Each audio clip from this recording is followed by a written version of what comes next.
Area 4B.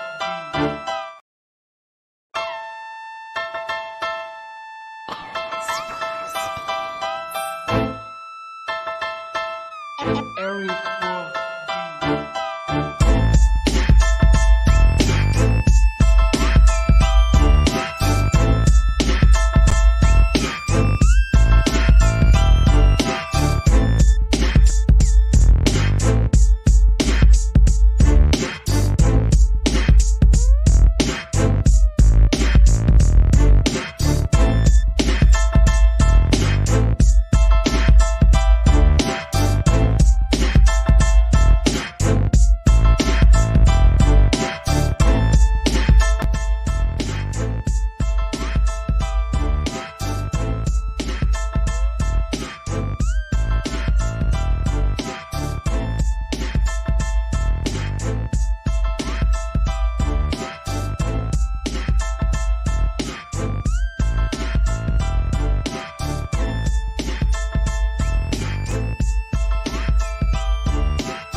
Yo, what's happening?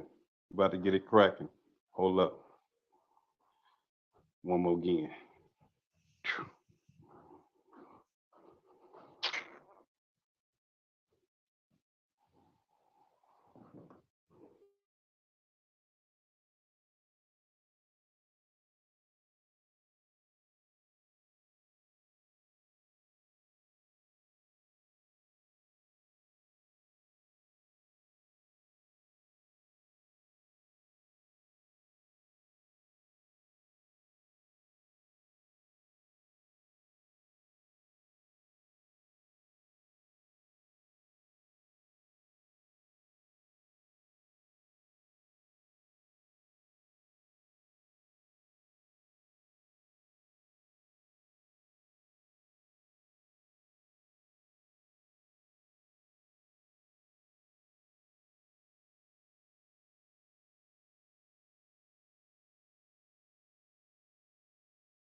Alrighty there. Welcome to another episode of Speak On It Podcast 2K4. I was the Speak On It Podcast 2K4 coming at you. I am your host, DJ Black, doing what it do, switching things up, thinking about coming with a different intro uh, theme next week. I feel like really this is my first time coming back in a minute. Shout out to my no bullshit therapist, Chanel. She held it down for the last 2 weeks. And so y'all can get a taste of the therapy session. She has her podcast kicking off pretty soon. I'm gonna keep y'all posted on that so y'all can go and check her out. But yeah, I mean, her show's been therapeutic. I sit and watch and come in a few times, but it's deep. It takes you back. Her show makes you think. So it's for those who don't have therapists that may be considering one or need one and don't know you need one. Tune in to the no bullshit therapist, Charnel, and check her out. It's pretty deep, pretty deep. And it's been a busy week. My first, I feel like my first time back, 'cause I think I did 2 in January and then I disappeared. So I really feel like this is my first time, first of the year. But yeah, I'm gonna wait on my co-host Austin. He's supposed to show up, but we got a good trending topic going on this one. But so yeah, what's going on? It's the Love Month. It's Black History Month. You know, uh,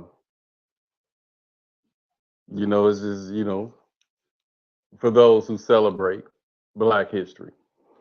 Okay. Um, I got a different feeling about the whole Black History Month thing. I have a totally different feeling about it. It's appreciated. Um,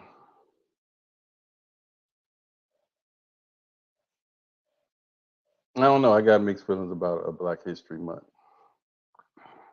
Is that some type of reparation or something? But it's Black History Month, and you know, I appreciate. I don't celebrate, but if I have to, I participate because they're doing different things around the community. Black History parades and things like that. Though I may participate, don't mean I actually celebrate. So I really don't. When you become a 5%er, or you've been dealing with the 5% nation, or you part of Islam or whatever, you have knowledge of self. You see things like Black History Month a little different, and so um,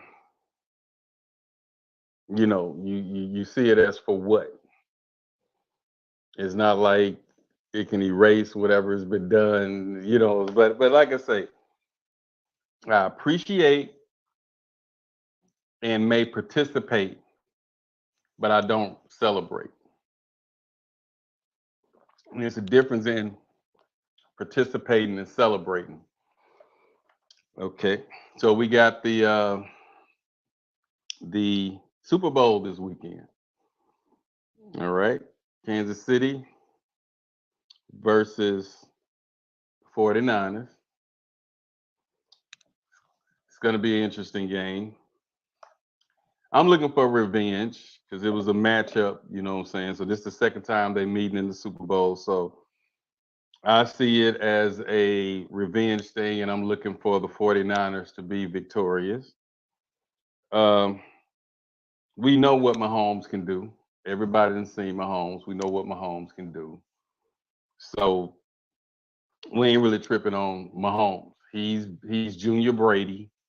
Okay, we know that so I'm rooting. I like rooting for the underdogs, and then being of the uh, the Bay Area.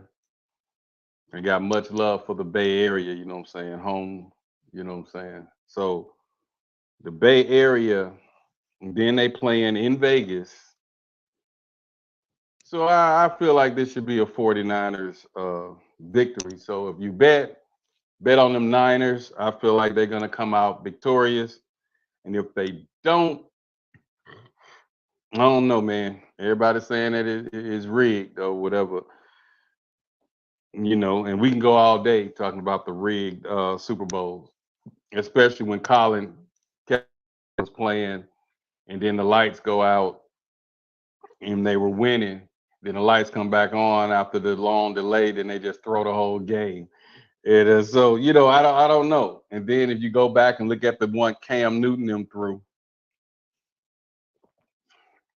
I think against the Broncos or somebody, they were pulling the guys to get them first downs, and that's on YouTube. So I don't know.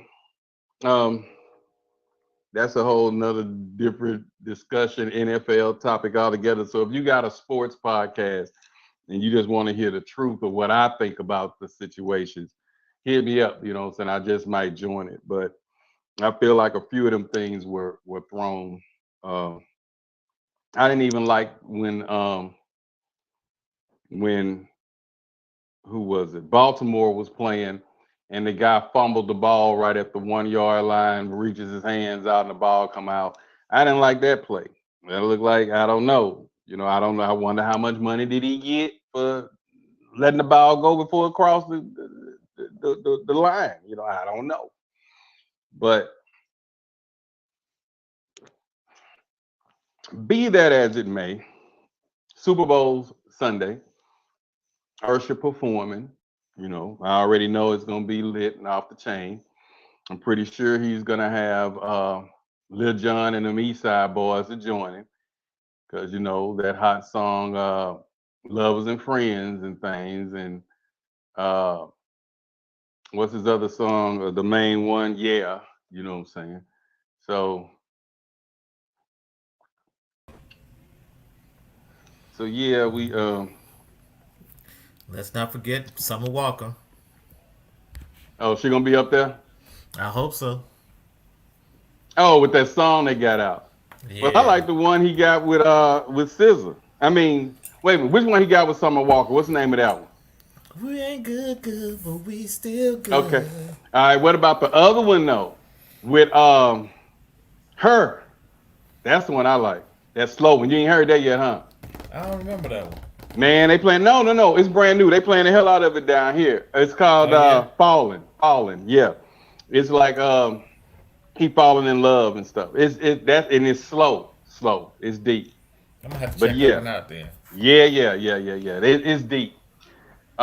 It's a slower tempo, and it's the follow up to that one that you just the good one. It's the follow up. Okay. So yeah, I mean he back, he hot. They can say what the hell they want. They tried to kill his ego and name with the herpes shit and all that. And guess what? That brother kept going. And Yeah. so that's what I preach to people. When them haters try to bring you down, the worst thing you can do is feed into it because I got tons of them. And there's a dude set up a whole damn page trying to bash DJ Black. You know what I'm saying? Oh, he doing this. I thought since I was throwing the team parties, oh, he messing with them. He doing this. He got a girl, all that. And I was finna go on that platform and spank him. You know what I'm saying? Like, just spank him. Um, cyber slap him. You know what I'm saying? Cyber bitch slap him. But I was like, the wife was like, "Don't," and then I had to sit and think. If I and that's the most traffic he ever got to his page was trying to down DJ Black. And I was like, I can go on here, because ain't no names. He just throwing out, oh yeah, that he was messing with young. But what it was, I guess maybe his girl was crushing or something. And I don't know. But Ursha ignored all them rumors, bro. And okay, when they first started talking, okay, it flatlined a little bit, and we was waiting. What is he gonna say? What is he gonna say? he gave this person, he gave that person. They were trying to sue him and all that. That nigga ain't say nothing through the whole process, bro. He didn't come out and say, well, yeah, they saying this and da da da, but I'm gonna be victorious, praise da da da da. He didn't do none of that stuff, man. And so I was gonna feed into it, but I was like, let me just chill out. And he's back on top. I mean, and I'm thinking he already hot. After his Super Bowl, It's gonna man, go this dude gonna almost even be hotter. biggest. Yeah, Michael Jackson. I'm not putting him on that Michael Jackson status because nobody had never, ever, ever reached Michael Jackson. But the You put way him he on Prince carry status. himself, he'll probably be around a little bit below the Prince status. Michael and Prince, they'll never reach the blacks, the people of color, artist wise, because Prince won more awards than Mike did. But he's gonna be mentioned in that category. You know how they pick their top five? He'll be in that top five. And everybody want to say Chris Brown. Okay, Chris Brown is like the generic version of Ursha. Um, Chris Brown has to come out with songs and albums back to back every year. Ursha don't have to do that. We can still pull up a classic Ursha record that he made when he was From back 19 in the years day. old. You know Back what in I'm the day. saying? So it's not they're not comparable. Even though Chris Brown gives a great show, he can dance. And But that's really about it. his That's really about it. music, his music don't grab you like like Ursha. It just don't. I mean, and I like both of them. You know, so I like both of them. But I'm just more of an Ursha fan. I guess Ursha makes music for the young and grown folk. So you can be 45, 50 years old and still put on Ursha, or you can be 25, maybe 21 to 25 and still bump a Ursha track. So it's like he's more universal, more versatile when it comes to making music. So I'm looking forward to seeing the halftime show. I watched the Beyonce show. I tried to watch um what was the weekend. It was cool. It was Oh cool. boy. I like the weekend, you know. I feel like he kind of stepped in there and a mixture between Michael Jackson and Ricky Bell. You know what I'm saying? I feel like he took Ricky Bell, well, Ricky Bell's supposed to be the weekend became, because Ricky wasn't being persistent. But he sounds just like Ricky Bell, especially his first song. It seemed like he was just trying to sound like Ricky Bell. Now he has a more Michael Jackson type feel. But the weekend, but the best, and I'm not saying this because I was a fan. You can even Google it, and it's in the top three You can go and say best it, Super bro. Bowl performance. You can go and say Was it. Prince? Was Yeah, Prince? I exactly. mean, he did his thing, and then at the end he made it, rain with the guitar, made it like he was, playing with himself. And you really can't top that. Beyonce came in and did her thing, but it's still not listed as the greats like Prince when he did it. He just rocked it. He's an overall entertainer and performer, and his music was unique. He has his own style, and he made that style. He didn't give up, and he is who he is or was who he was. So hopefully Ursha get on that status where they say, oh, the top five was Prince, Beyonce, Ursha. He be listed like that because he I got a feeling he's gonna show the fuck out. And hey, that's Super Bowl. And as I mentioned earlier, Black History Month, man. How you feel about Black History Month? Hey, y'all get the show. We get the show out. It's Black History Month, right? Ooh, yeah, Black History Month.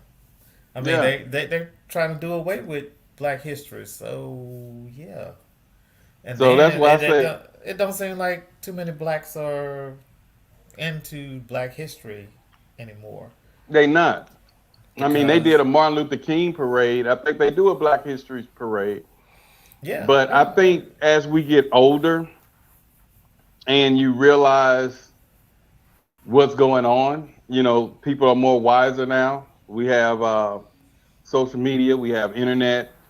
We're more wiser now. So you kind of know what it means. I got hip to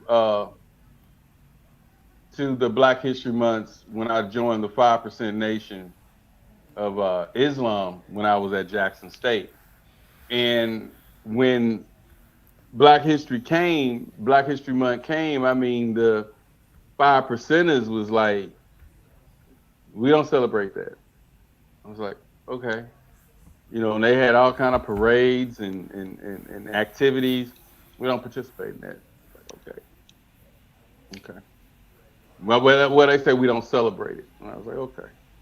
But I kind of feel like Morgan Freeman when he said what he said. Check him out. Black Black History Month. History Month, you find Ridiculous. why? You're going to relegate my history to a month? Oh, come on. What do you do with yours? Which month is White History Month? No, Well- no, come on, tell me. Well, I'm Jewish. Okay, which month is Jewish History Month? There isn't one. Oh, why not? Yeah. Do you want one? No. No, all right, I don't either. I don't want a Black History Month. Black history is American history. How are we going to get rid of racism until... Stop talking about it. I'm going to stop calling you a white man. Yeah. And I'm going to ask you to stop calling me a black man. I know you as Mike Wallace. You know me as Morgan Freeman. I mean, and that's real. yeah. I mean, because what is Black History Month really? What is it? What are we truly celebrating? What is it we I truly don't know celebrate? because I think they bring up what we accomplished. I think the What are we- peanuts. I don't understand.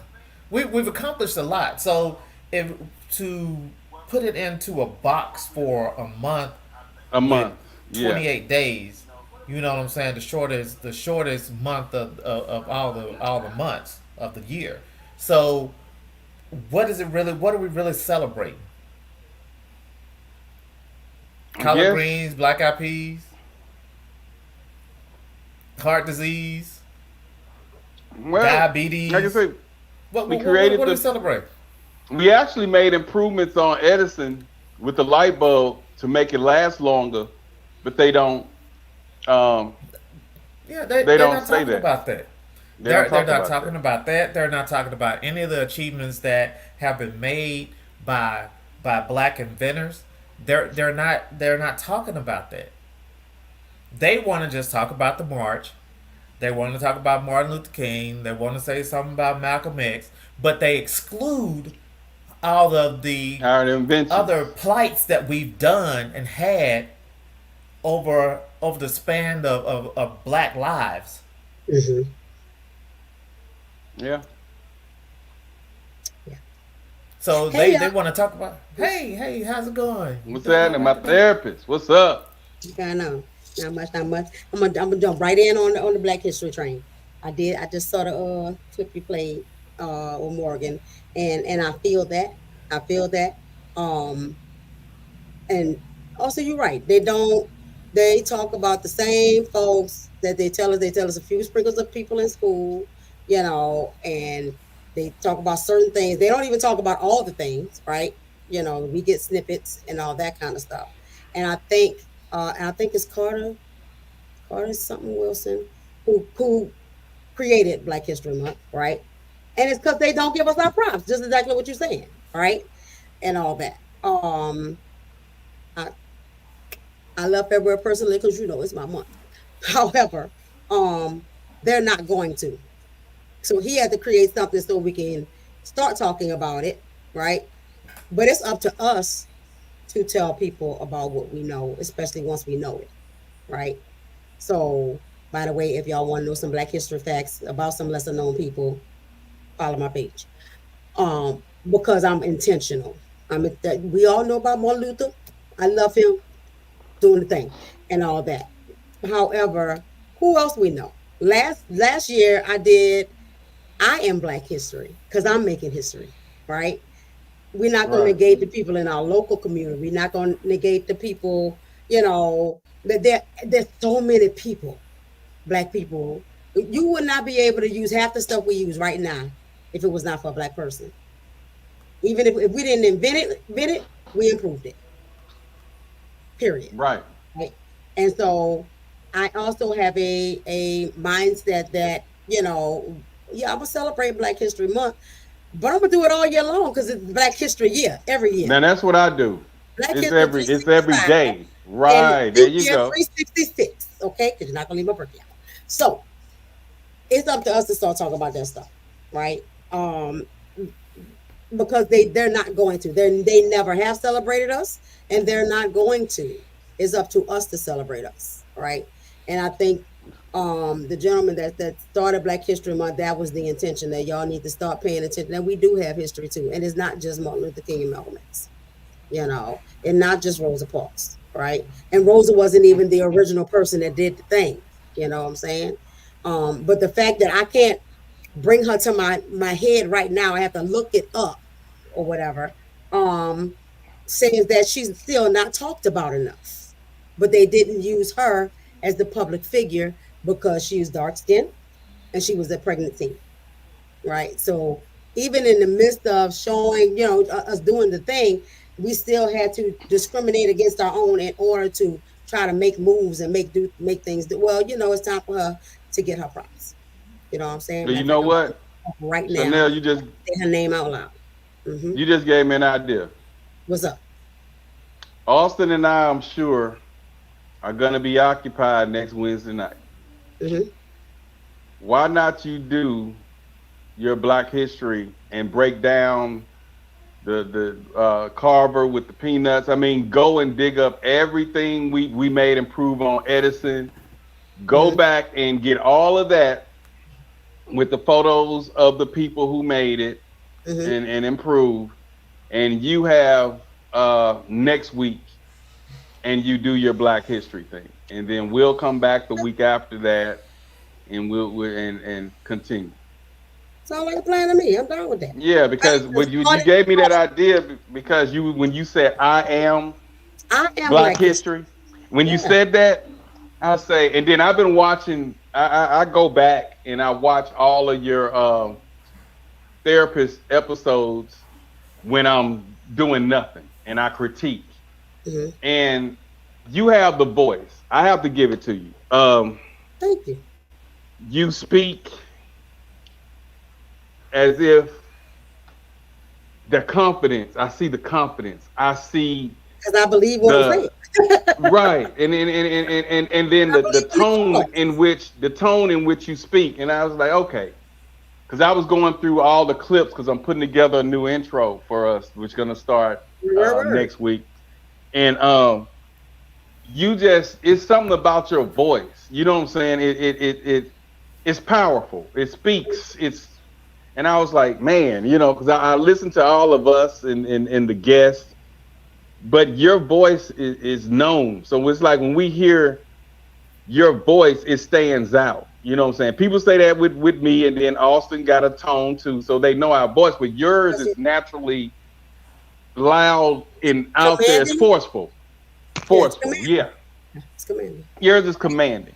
So I was like, okay. So when you told me that, I was like, wow, that'll be good. Because I'm sure Austin gonna have to go out to dinner. I'm probably gonna have to do some type of dinner thing, I'm cooking dinner. You cooking dinner? You cooking? Okay, he's cooking, and he'll be sitting at the table with his little candlelit dinner and things. So, but next week do your Black history, and if you need me, let me know. But you running things now, so I ain't even tripping.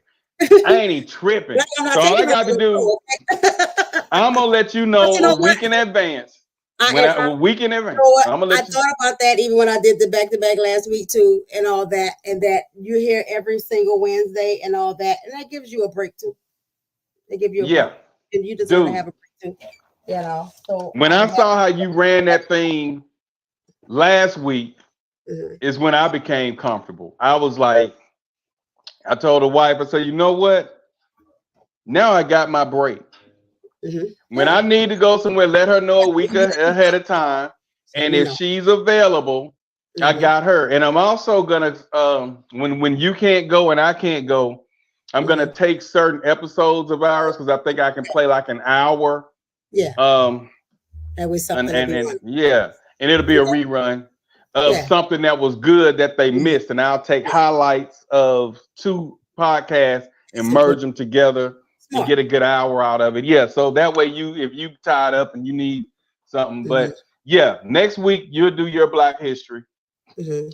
and then Austin and I are gonna come back with a controversial topic because Ooh. he wants to be more controversial. So Okay. All we're right. gonna Also, go let's ahead get and controversial. we're gonna go ahead and tackle a controversial topic, Mhm. and Mhm. he want us to be honest on it and Okay. tell what we really feel. And All right. so this is 2K4. Mhm. So we really finna step out the box. I mean, Okay. it is what it is, and as I Yeah. say, it's season 2K4. Yep. You know what I'm Yep. saying? So we finna get a little deep. All right. A lot of people been inboxing and asking me about certain things, and Mhm. and all last year and year before last, I ran from the topics. Right. So Yeah. Austin and I was talking, and he was like, "Hey man, them topics they was asking you about Yeah. last year and year before last, they was inboxing us about." I said, "Yeah." He said, "Man, we might as well just Let's talk talk about about it. it, bro." Yeah. He And you're said, "The listening to the world is audience. more open minded now, and Yes. we're just giving our opinion. Yeah. Talk about it." And Yeah. so I said, "Okay, you know what? I'll do that." Yeah. Mhm. So yeah, so and then we have you who Right. is neutral Mhm. and you understand everything. So where we're hitting to the left, you know how to put it back to the right, and that's what make us work. Yeah. It's a good And I dynamic. and I like our us three. You know what I'm saying? It's Yeah. like the Me pyramid too. because Austin say what he say. I take it to the streets and get their opinion from it. He takes us in the corporate and say what his part, and then you were in the middle, so you just break it Balance it down. out But with that yeah, I understand therapeutic. that part. But yeah, his That's part what was you this, and can. yeah, Yeah. you're in the middle because that's what your expertise are. So Right. we finna start tackling some Tackle topics something. that's gonna Okay. be touchy. It's Okay. gonna be touchy. It's gonna Okay. be some people may say I'll never watch him again, And that's but okay. but It's yeah, not gonna it's be okay problematic. because we're keeping it real. That's right. Just like bullshit, I keep it real. You know what Come I'm on. saying? I don't sugarcoat, you don't bullshit. So Yeah. that and I think that's gonna be a cool little concept. So yeah, a lot of the things that in Austin, he wanted to come out of the gate with some of this stuff that we finna go through in Mhm. 2024. He was ready to come out the gate, and I was like, well, nah, that's a little too strong right now. Because at You first gotta I was ease them tiptoeing. into. You gotta warm them Yeah, up. You gotta warm them up yeah, first. warm them up. So Then as we go. started arguing and going back and forth, then we turned it into a freedom Mhm. of speech Right. podcast.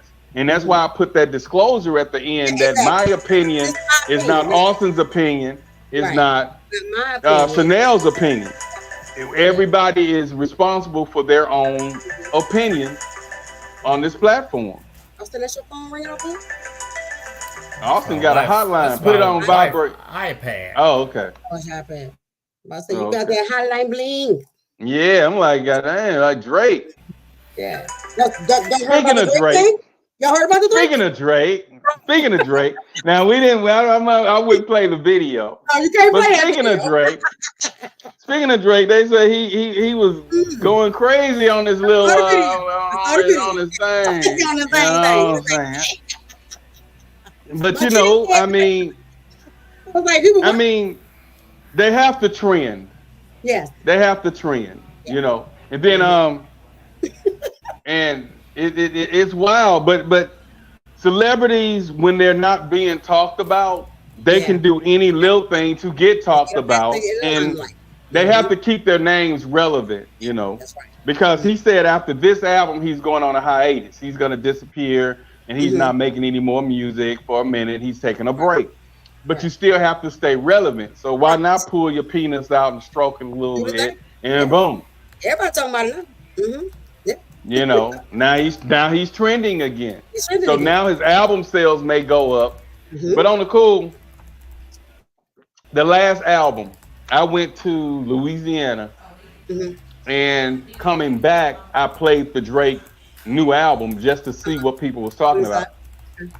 And the first maybe 7 tracks, when I tell you they were off the chain What? and they were great, yes, I was loving him.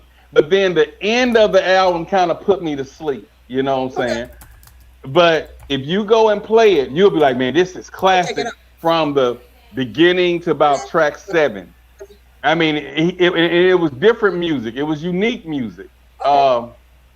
So check him out. Some Jones. Play the album. The album was tight, but the last maybe 4 tracks, they Yeah. kind of put me to sleep. But I liked it because it was a skit. He kind of made an album like they made back in the Gap. Back in the day, When- yeah. When you had the princes and you had the time, it had a story in it. Okay, so like when the song going off, when the song fade and he'll come on there talking, yeah, and then she did this, Okay. and then I said, and then the next song come on. You know what I'm saying? I was like, man, that dude went old school. Yep. So I was like, Yeah, man, kinda- I was feeling him.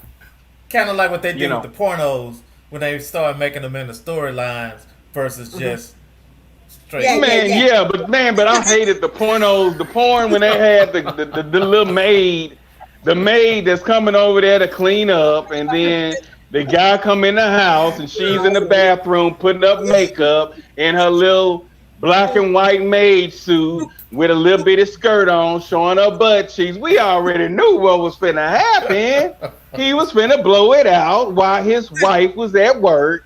We already know.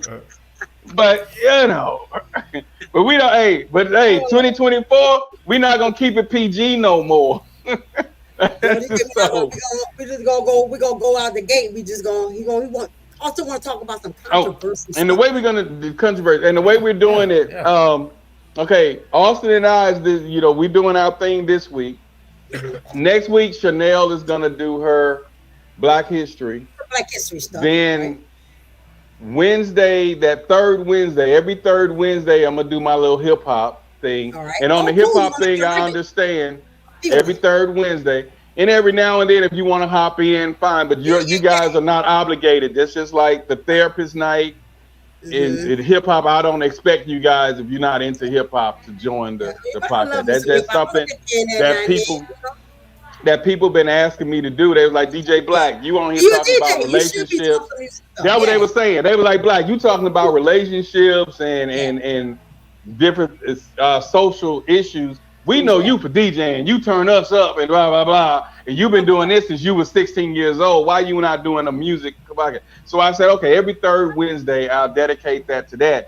And then when we come back on that fourth Wednesday, the fourth Wednesday, that's usually Chanel's show. So we do the way it's set up, the first 2 be the normal Speak on It podcast. The third Wednesday is the Hip Hop Wednesdays where DJ Black do his thing. And then the last one, Chanel do the therapy session. So that means we give you a whole lot of shit to digest, and then we round it off with the therapist. So if you need to get some therapy, there you go. And her topics lately has been off the chain. I'm talking about, I was listening to them, and I love your co-host. What is his name? Big Fred. Fred is cool. Fred is cool because I like Fred because he's real. You can tell Fred is the average Joe that's doing his stuff. It's the same reason I like George. George is George. He's not ashamed of all the hell he's been through. He's not ashamed of nothing he experienced in life. He just comes out and I've been there. Yeah, I've done that. Yeah, I Right. thought about that. And I'd be like, damn, he's saying this live, but he don't care. Mm-mm. He don't care. He just being real. And Yep. that's why he's successful. And that's why he's That's gonna why I'm keep supposed to be being successful. And that's why I love him. You know what I'm saying? And he has a home here whenever he come. Hey man, I'm gonna be that way. Hey, you got a room, you got meals, free meals. It is what it is. The wife get in there and a TikTok him to death. Be careful All the with George. gourmetic, George be everywhere all now. the gourmet. George know. on everybody's show now. I'm just letting y'all know, like George be everywhere now. You know what I'm saying? Like, Because he real. yeah. He real. And it's hard to find real brothers. Some of them some of us gonna say what we say and then we're gonna hide a little bit. Yeah. George get out there in that water and he'll stay in that water. I'm like, he not gonna get out. No, I've been there. And then I did this and that, and she just didn't want me, man. I was like, whoa, he's saying this live. I mean, I tried to give her this and that and that, and she just didn't want me. I was like, whoa. And then I don't have no, I didn't go woman to woman. I can count the ladies I had on one hand. I'm like, whoa. Mhm. I lost one hand in shit middle school. but you know, it is. But like I tell, I used to tell my other co-host because he was like that. I said if I could go back and be more Yeah. conservative and you had And I to talk to some earn. men that do say that. They're like, the way that they teach girls that they should keep themselves as precious, Mhm. men should be taught the same thing because there's value in that too. Right. You And you know what? And I taught my boys that, and they don't mean they always listen, but right, yeah, that's why I yeah, taught but you them. still teach it to them. Still teach it to them. Yeah. Yeah. And that's deep because I told him if I could go back, Mhm. I probably wouldn't have, but we grew up at a time where it was a notch under your belt. If you had the women, you had the popularity. You was the man, and so we just looked at it as a notch under the belt. You know what I'm saying? We didn't look at how we was destroying their emotions because now that I look back, I was like, oh man, she was crying, and it was funny back then that she cried because I got what I got, and then she seen me with my ex the next week. And was crying out. Oh man, she was crying. She acted a fool, man. You know, it was. But then when you get older, when you hit 30, 35, you start looking at the stuff you did at 18, 19, or really 16, 17, 18. Like, man, I was stupid. And then you wonder why you struggled between 20 and 25 because you got that karma that you did at 16 to 21. Always you come know, back. and it came back. And so that's when I looked at that, I was like, why am I going through this? Then I looked back at what I've done. Restitution, you got to pay your restitution. You I got know to a lot do of it. people in their 40s just not getting that karma back. So you know, Dude, it's gonna come back. And the So the sad sooner thing you about start it getting now, the better. once you reach your 30s and 40s, the creator know better and that you're not doing better. So that's why karma comes right back around now. Back in the day, you could mess over somebody when they were, you could mess over somebody when you was 25. You can dog them out, rob them, beat them up, take their things just for a laugh. And then you wouldn't catch that till you 60. You would catch colon cancer, you would get high blood pressure, you get cancer, you know, you die out. Mess over somebody today. You gonna go to the doctor on your next visit and find out that you got cancer. Find out you got stage 3 diabetes. I'm like, he was just running track 2 weeks ago. But then when you look at what he did, he dogged out somebody, he robbed somebody, he didn't stand up for somebody. Right. That karma come right back around now. Back in the day, you used to pop and be popular until you were 65, and then you get your karma and you die off between 65 and 70. You out of here. Well, But you know, the thing is, karma works both ways, good and bad. Good and bad. That's why you best try to do right by people. So keep doing well. Every action you work up some kind of karmic debt in life. That's right. It's something that you owe, good or bad, one way or the other, and it goes for any action in life. Every action. Right. Yep. Every action. Yep. And so, yeah, be careful. In this topic that we're approaching tonight, it's a trending topic, Mhm. and people was getting mad. You know what I'm saying when I posted it. You know, But I'm used to that, and they're gonna keep getting mad, and I'm gonna keep posting. But what's going on is I like to rock the boat. we got to, and it's out there. And so what I have to tell them is, don't shoot the messenger. I didn't create it. You ain't creative. Those people started posting these things, Mhm. and that's what they're talking about. Now, what we And talking about? us as bloggers, Mhm. that's what we do, What we talk about, right? and we voice our opinion on it. Right. And it's our opinions. Right. You see what I'm saying? Right. So that's what they're not understanding is it's our opinions, and we have a right to our opinions. True. You know, and if you So, want to hold on dispute a our moment. opinions, come on and let's talk about it. And let's talk about it. That's why we're here. So, Mhm. but yeah, they was getting mad. Oh, tradition is dead. You know, tradition dead, and it's not trending. I'm like, yeah, it's trending because it's on social media. It's trending, Period. you know. And so, yeah, they was getting mad. And keep in mind, and I want to say this for every topic we have, to each his own. To each his and her own. We're just voicing our opinions on what everybody else is talking about. We understand you're gonna do what you're gonna do, and Well, we you don't know, care what you do. Personally, Indeed, a lot of what you're saying too, it relates to what is it that they take issue with. Is it that you talking about traditions in terms of normal American life, or are we talking about relationships, or are we talking about jobs? Yeah, I mean, depends on what you're talking about, right? Right. And then I mean it encompasses all of that because Yes. everything has changed when you look Right. at it, the overall. But I don't know if anybody gave George his props for his drip tonight. Baby, I was about to though, because he's looking fly boy. what? Thank Mhm. you. I appreciate His it. little suit. I'm trying some new stuff. I'm trying some new things. All he looks needed good. was a bow tie, and I was really finna embrace it because I was like, "That's 5% nation." Was it Assalamu alaikum? Nah, keep it open shirt. Keep it open shirt. Yeah, That's it's the way looking to nice. go. Yeah, you do look good. I picked this It's suit. nice on you, George. Appreciate you. What color is that? Salmon. Mhm. Huh? Salmon. Salmon. Okay. Yeah. That's Yeah, it nice. looks good on you. Must just came back from a function.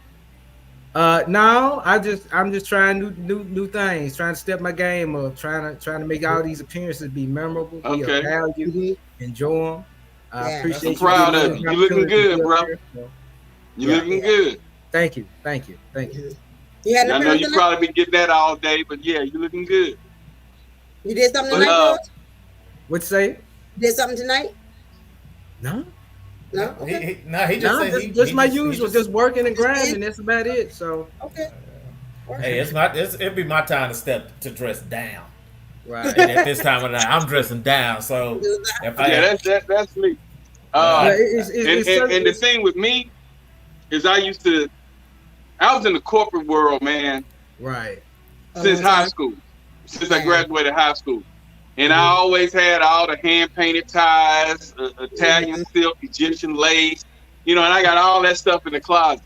So when I finally got a chance to dress down and do what I wanted to do, the wife have to go through hell and hot water to just get me in a goddamn suit. I can't. Yeah, Because I wore it.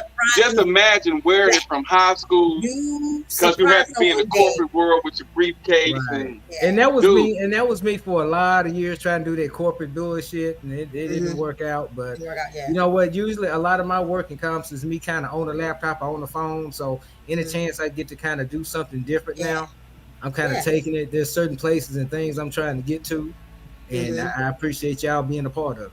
So, thank you. Absolutely. And Black, you need every now and then dress up, just surprise her, because we love a well-dressed man. Wednesday night, dress up, go on, get your little, Yeah. get a little spin. yeah, every Wednesday night we want you to come out here dressed up in a nice suit. No, I'm talking about you next you- Wednesday. Huh? said Next next Wednesday, Wednesday. taking your girl out, go You and get gonna a take your spin. girl out? Yeah. Put on something. I'll fly. see what I can do. Chanel gonna be running the show, so I might just pop in, you know what I'm saying? Word. And speak, say what's happening, you know what I'm saying? Black history, it is what it is. DJ Black history, y'all know what it is. So let's stop saying Black history, say Blacks in history. Because Black who? Because we've already been. I mean, it's history, and we're just been in history. Right. Okay. I'm feeling that. Okay. So. With that.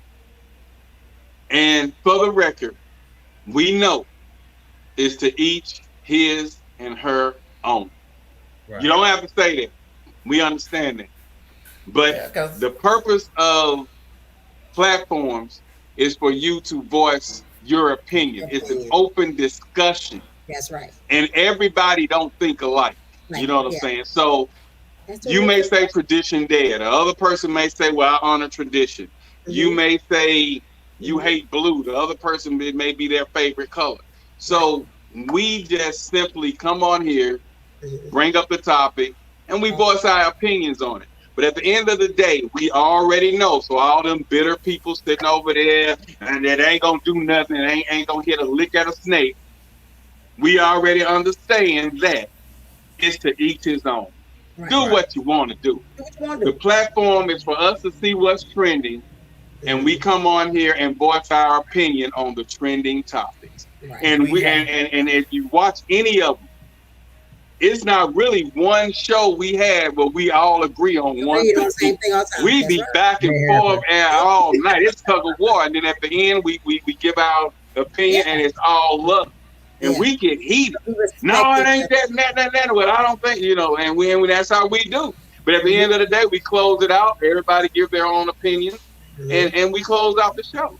Yeah. Right. So we're voicing our opinions on how we feel about the trending topics. So at the end of the day, you can try to shoot the messenger, but it was already out there. We just voicing our opinion on it. Right. So lately, women have been taking the initiative of proposing to men.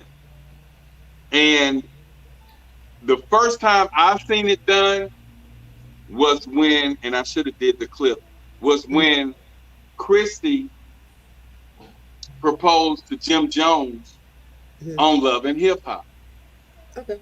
And his reaction was more like, are you sure you want to do this? You know what I'm saying? So it wasn't because Jim and up to this day, even though she done that, they still not married. And that was over 5-6 some years ago. Okay. So that's where I think the Black community really first seen that publicized was when Christy proposed to Jim Jones on Love and Hip Hop New York. So they seen that and it was cute. And Jim kind of dummied down the proposal because he loved her, but he wasn't ready to be married. Right. And so when I see that, I have a sister who gave her baby daddy, her boyfriend of many years, an ultimatum. She said, if you don't marry me by next year, I'm out. So she gave him an ultimatum. Okay. So when she came to me and asked me what did I feel about the ultimatum, I said you should never give a man or a woman an ultimatum. No. Because that means they love you. So that means you're really forcing them to do something that they're not ready to do. So if I'm with my wife and she said, well, if you don't marry me by next year, I'm gone. Okay, you love that person. So you might say, well, let me go and get engaged. Right. That's going to buy me some time. So now that you're engaged and then that third or fifth year hit, now she's looking like, hey, we've been engaged 5 years. So you still forcing me to marry you. So I'm not ready. But if I don't marry you by your deadline, what's that song, Shot Clock by SZA? Oh, yeah. You know what I'm saying? She was forcing him to hit that shot clock. what you waiting on, little daddy, you know what I'm saying, all that. You got 24 seconds. You know what I'm saying? So you're forcing that man into that relationship. Well, I think a lot of the reason where we're having things like that in the non-traditional sense is because the courting process itself has become obsolete to many and very non-traditional. We aren't courting women like we're supposed to. We you know, I was in a recent situation where the comment was made, well, she's not used to chivalry because chivalry is dead, and part of it is that women have helped kill it. So when you have a non-traditional relationship, you don't have the traditional courting, the opening of the doors, all that stuff, the meeting of the family, the slow integration, then you're going to have stuff like women proposing to men. And not that there's anything wrong with that. It's just that anytime anybody asks for somebody's hand in marriage, you take a chance of getting turned down because that person is not committed or committed. Absolutely. So I don't think, I don't think, you know, a lot of engagements a lot of those getting engaged really think about that. They may be thinking, well, I made the perfect moment, but did you lay the right foundation of where they're ready to commit to that? Right. You know, a lot of times people get hung up on the wedding and not the marriage. Boy, for real. Let me tell you women this. If he hasn't asked you to marry him in 2 years, you are a placeholder till he finds what he's really looking for. Right. I don't believe that. I don't believe that. 2 years? 2 years. Because I'm just saying, Chanel, look. Because it also depends on where that person is. Because y'all already know. I don't want him to get married, right? And all that. And I just think that we are, first of all, women are groomed to want a husband, right? You know, girl, when you get married, when everything is like when you get married, and again, like Black said, and like George said, like we start thinking about our wedding, but not knowing what it means to be married, right? One issue, right? But everybody's different, right? And if he don't ask me within 2 years, but he ain't worked on himself, and he ain't worked, you can't say what the time limit is for people. You know what I'm saying? And your time limit might be different than the other person's time limit. Everybody's not on the same clock. You don't have to get married in that time period, but that step of engagement is another level of commitment. So during that time period, put a time clock on it. To a degree, because I know guys who get engaged to buy time. Well. Engagement be 10 years. That goes to playing to still being a placeholder. Right. Because look, I know everyone doesn't want to get married, but we're talking about the people that's in the mindset of wanting to be married. Okay. So if this dude is telling you he believes in marriage and you believe in marriage, then all right.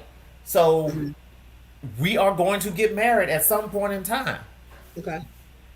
Or I'm looking for my mate. Or I'm looking for my life partner. Right? I'm looking for my mate, looking for my life partner, however you want to phrase it. Yeah. There's going to be an exchange of rings and some vows made, however they're going to be made. And some commitment. And some commitment. Okay. It should already be some commitment, but once you put that engagement ring on that person's finger, that's another level. That's another level of commitment. Step up. Right. A real commitment. Right. So if a person's not willing to truly commit to you in the form that you're expecting, which is engagement, then you might just be a placeholder. And I feel it. Yeah. I feel it. But what I'm learning with the younger generation and the women being more masculine, a lot of guys, and with sex being, you know, everybody sexually liberated, men are not stepping to the plate and asking women hand in marriage because of the behaviors of women. They're simply afraid, I think. Wait. Afraid of rejection because she has Instagram now. She has social media now. She has OnlyFans now. And also, she got seven kids now. By you. Right. Yeah. But just like the thing as far as the prevalence of social media, not only do women have more options, the men have a lot more options. So a lot of times it's gonna take us a lot longer to find that one we want to commit to sometimes. Right. Sometimes we may figure it's too much candy in the store for me to leave with just one. Right. But that goes to an immature mind and an immature heart. Absolutely. Because if you're a grown man and a grown woman, you know you cannot be on the playground all your life. And it gets tiring. But social media has a way of painting that picture that you can be in that playground forever. Well, that goes to a mind that's not mature enough to understand that this isn't true reality. Right. You have to be grown enough, mature enough to understand that this is really just entertainment. Social media is just entertainment. But the younger generation don't see that. They live by it, though. They live by it. And that's what they know. And we're going to talk about why the younger generation of females have such high body counts at 21. And I was thinking about Austin when he was saying 5 or 6 is too many. And I'm like, he wouldn't be able to even speak to a woman in this new millennium that's fresh out of high school, that's 21, 25 years old, if he was in that age bracket, because at 25 years old, these women got damn near 30 to 50 body counts. And it's because of social media and the sexual liberation. So it's a different generation. And that's why the men are not asking the women to marry them, and women are having to belittle themselves to ask that man for marriage.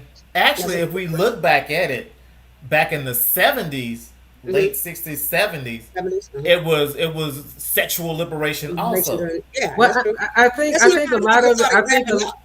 I think a lot of it is. But it's more advertised now. It was sexual liberation, but it's more advertised today than what it was back then. And even back then, they had shame back then.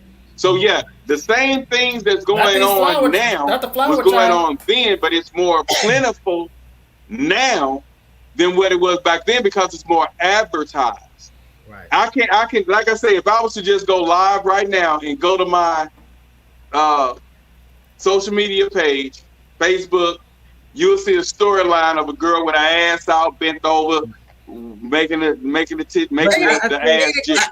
I think a bigger reason why a lot of us men are not getting married, even bigger than this whole sexual liberation thing, which really ain't nothing new, is the fact that we have all had that one relationship that went bad, or we watched our parents' relationship not be what we wanted it to be. So we don't want to commit to something that we see as something that's going to inevitably fail anyway. I've been through divorce. I believe that. I think that plays a big factor too. And I'm definitely in the market for looking for a wife, but I know right now at this current time, I still got a few things I need to work on for myself. Right. And actually, George, it's gonna be hard to find the type of wife you're gonna be looking for today. And then if you do find her, you probably don't want to. I hear you talk about your children, so you're probably not chasing children. But to find the woman that you're looking for, she's going to be well past childbearing age majority of the time. Because if you go 35 and under, it's going to be hard because they've messed up. It's that new millennial, you know. Right. Well, I'm 45. I'm 45. I'm looking for around 45. Right. You looking for what? Therapeutically, I think on like that same line of, which is why, well, everything that y'all said is absolute factors, right? And all that. But I think also people are taking longer to find their mate because they're not just looking for any mate. I think we're getting beyond, I just want to be married, but I want to be married to the right person. And so I'm going to take a little longer. I'm going to vet this person. I'm going to make sure I got to work on myself. They got to be working on them. So I think there's more awareness. I think that may be the men mindset, But the women that actually believe in marriage, like Austin was saying, that wants to be married, the heterosexual couple that wants to be married, that woman getting tired of waiting. And if she feel like she's got the right man and he's that leader, he's that provider, she wants him. And she don't want no one else to take her place. Right. So she feels like I better lock this man down. And like I say, that's that no woman women that really are men out wants to there. be married. They ain't caring too. about that. They ain't caring about leadership. They ain't caring about that. Yes, They they saying are. as long as he got a good bank account and a good credit score. And See, believe that's it or the not, woman the that you good just bank talked about. account is That's what not- they that's- see I'll as a tell you good this. leader. I'll tell you this. As a man in a new dating situation, I can tell you they do care about stuff like that. They do care about Absolutely. feeling protected. They do care about feeling secure. And a lot of times, see, a woman needs to feel safe and secure. That's right. Not necessarily taken care of, spoiled, or pampered, but feel safe and secure. Safe and secure. That Right. you will stand up for, that you will advocate for. That's a big thing about chivalry and that traditional thing Right. that we lost that's killing our relationships, our community. And a Mhm. lot of it is you got folks trying to have relationships when they shit not together or they don't really know Right. themselves yet. You know, Right. two broken pieces And- don't necessarily make a whole as well. No. So, but you know, I If think you a lot use of us super glue. men, like any hesitation I would have toward getting married again, which I don't have, would be based upon the fact that I've been through a divorce. I was married for 16 years and went through a divorce. I went through a long-term You wanna make sure. situation. So you know, you got scars from it. So I think that's more so got to do with why a lot of us men don't want to commit, as opposed to women having high body counts. Now, I'm not saying it's not a factor, because it Factor, definitely is. Yeah. But I think I mean, even subconsciously, most of us go in relationships it either can't be really- being hurt or afraid of being hurt. My thing is, I'm not scared. If it fell off, it fell off. I've been through 3 divorces, right? 3 of them. I didn't bring You're anything. brave. You're so brave.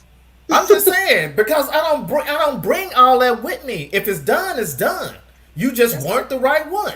Woman, yeah. I wasn't the right one. I made the error of marrying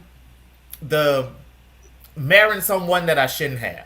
Right. That's what I did, and I realized that I made that mistake. Right. Right. And whatever I needed to learn from those situations, I needed to Yes. learn. And Yes. that's why this marriage is so great, because I had to go through those pitfalls Right. and learning moments in order to make this one great. Right. That makes sense. Right. That makes sense. And like George said, no, high body counts is not the deal breaker in relationships. Hell, today it can't be a fucking deal breaker because everybody out there You fine. can never get married. So it can't be a deal breaker. Everybody doing them, and they doing what they want to do. So it's not a deal breaker. You just got to have tough skin, and you just got to get in there and know that's who you want, and just get with it. Be like, hey, he hit it, but I got it now. You know what I'm saying? They hit it, they ran the train, but I got it now. You know what I'm saying? She Nah, changed. nah, They nah, ran the train, but she I don't know changed. if we can go with that. You I don't know. know, so I don't know if you we can go really with that can't, one. especially the new generation, the 35s and under, Right. they can't be picky on Right. the body count. Mhm. You know, they can't, because back when we were in school, Chanel growing up, Mhm. Chanel knew that if she gave it up to everybody who wanted it, that she was going to be labeled as a whore. Right. And then at that time, they had more shaming. Yeah. They were absolutely. shamed to be whores. When women used to get pregnant in my mom them days, Oh, they yeah. sent them to a Yeah. different school. They Yeah. couldn't go to school with the regular people. They had a whole Mama other went to school for alternative them. school, And I got think when pregnant we with me. first started going to school, if they messed around and got pregnant, they had a whole nother school for Well, that's them. cool for you. So Yeah. now it's common. They get pregnant. Oh, it's so beautiful. It's so cute. And then the friend want to get pregnant. The cousin want to get pregnant. The sister want to get pregnant because of all the support that that woman walking around, that little girl, that's 16, walking around with that swole belly in high school. Mhm. And it's praised now. But back in the gap, 2015, 20, 30 years ago, you were shamed. It was like a scarlet letter. Yeah. You were shamed. And so that's what stopped a lot of other women from getting pregnant because a lot of girls, teens, from getting pregnant because they saw the shame that was brought up on the pregnant one. And so let's examine where did they come from, because back in the day they were saying that, I mean, young women were having kids back in the day, 15, 16, whatever. Yeah. So when did that actually start? When did Which the one? shaming actually start? When the shaming started with our mothers. I think it had, because I look at, like, my great grandmother got married at 14, right? Because she's like, you an old maid if you ain't married by the time you're 16, right? So that was the standard for some time, right? And so, I mean, because of course, pregnant teenage has been forever, right? And so, it had to be somewhere between, like, my great grandmother and my grandmother and mom, right? So somewhere up in that 50s. last couple of generations before us. Yeah, that's when it was shamed. Yeah. When they would get pregnant and they was going to alternative school, or sent to what we used to call a pregnant school, that's where they were being shamed. And then after that, I think around 95, it started being accepted that the pregnant woman can go to school with regular people. But at first, they didn't want that. I mean, and they didn't have to go to another school when I was in high school, because we had a couple pregnant teens too, and they didn't have to go to another school, and it could have been because I was in the city too, so I don't know. So let me ask you this though. So how do we? Because I think it's something that's very necessary, especially in regards to courting. Okay. How do we kind of veer the car back in the right lane and get back on the traditional path? Because I think that's a big thing. Chivalry is dead. But it's not. It's tradition, not with me, but it's not. It's tradition not is dead. Not with my boo. When I posted the thing, the topic of the night, I said tradition versus trending. Okay. This little dude popped on there. Tradition is dead and ain't nothing trending. So he tried. I'm like, so he's just trying to open the door for a woman. It's trending because it's on multiple social media platforms. This woman proposing, these women proposing, and getting turned down. So yes, it's trending. But tradition being dead, that's your personal opinion, because you have certain people that values tradition.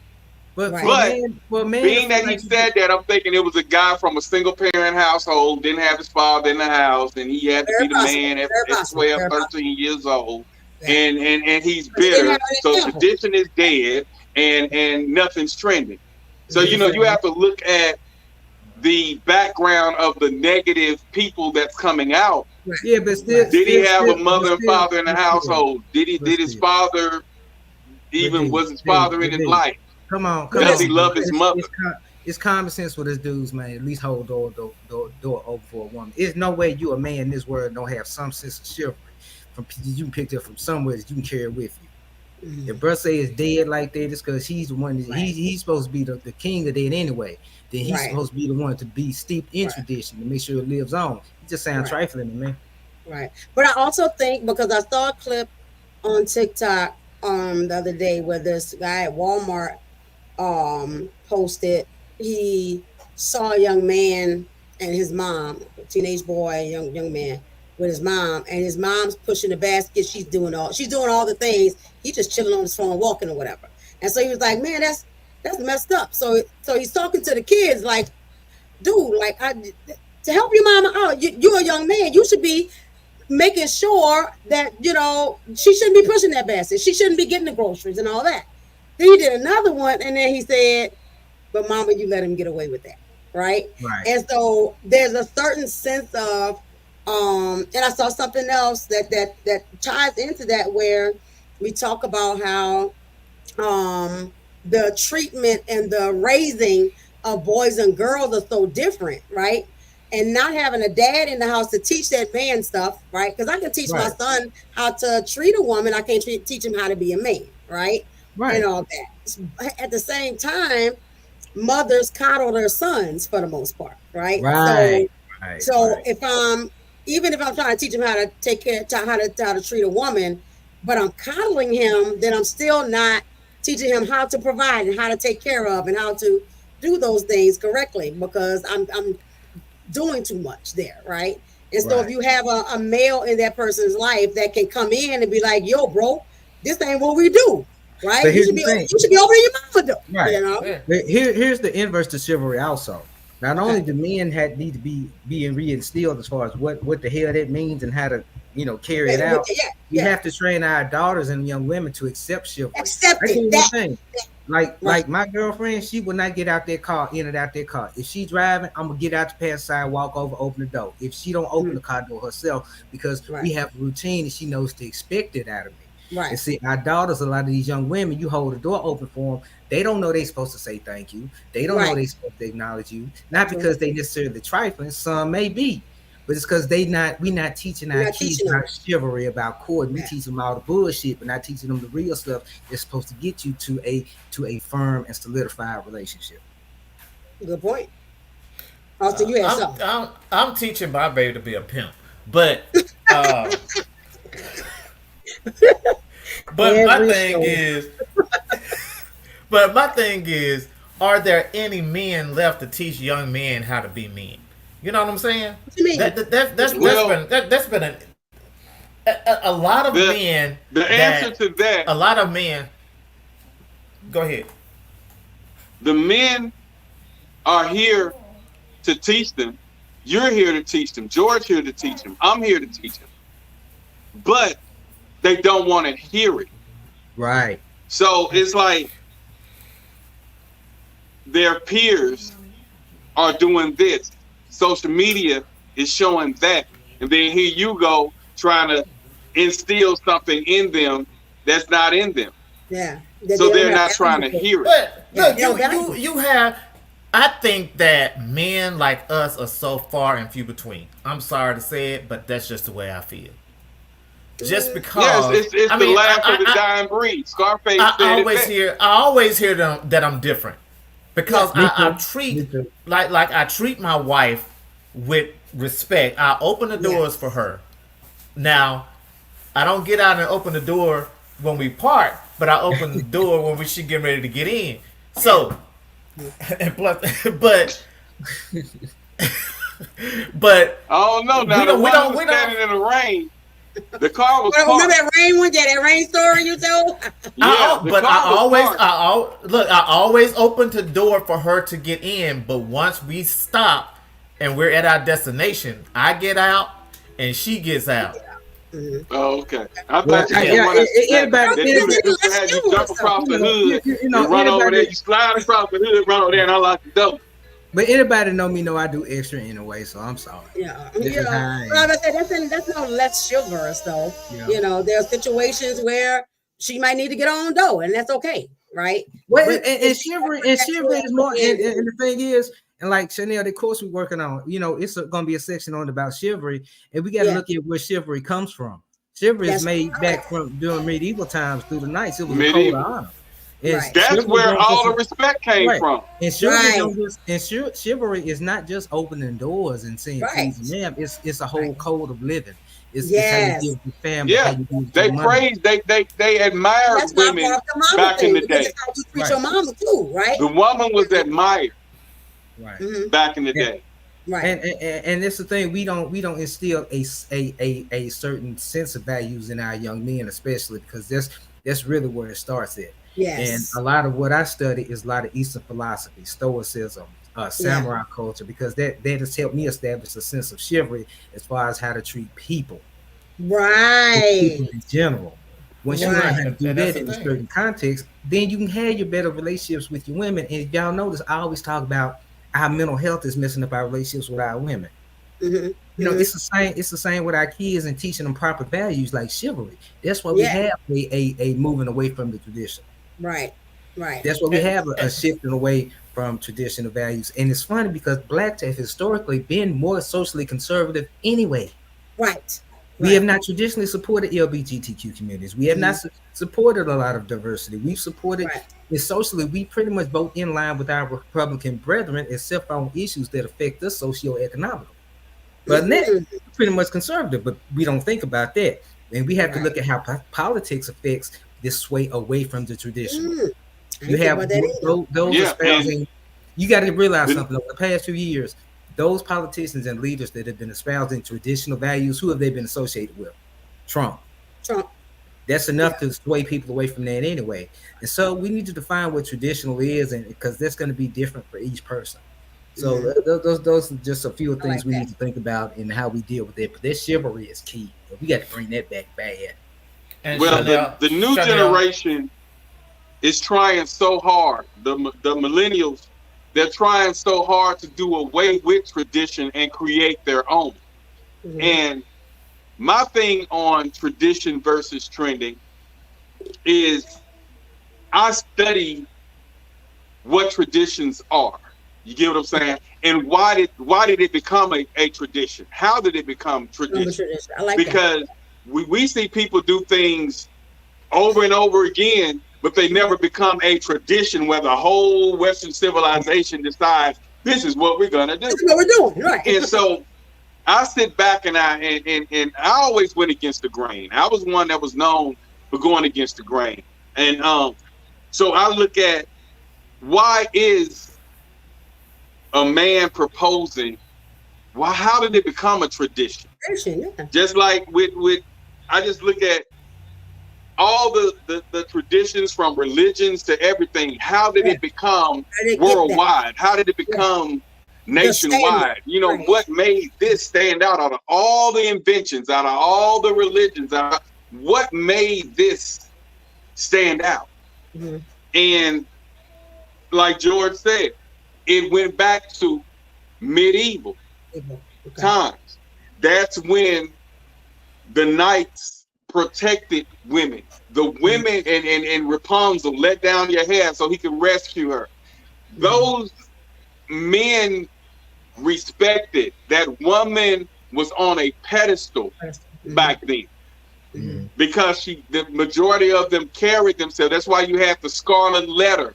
That's why when they were labeled as whores per se, they got stoned, because the woman was put on a pedestal back then. Then you look at the women we have today. It's less shame. You do what you want. You curse a man out in public. You wear what you want. You show your ass cheeks. Back in the day, when we used to see those fishnets in them movies, when that woman would pull them fishnets that come up to her thigh and it has little lace around the thigh, we holding our penis like, ooh, that ain't shit today. It ain't nothing. That's nothing. No. You'll be with a female and you want to get her, you want to get her aroused. You'll think about that lady slowly pulling up them black fishnets on them light-skinned legs with that lace going around that thigh, and you was like, shit, I'm ready. Now. So it's like shame has left. Right. And when shame left, then women start being more masculine, and it took away from their tradition. That's why that guy popped on their tradition dead and ain't nothing trendy.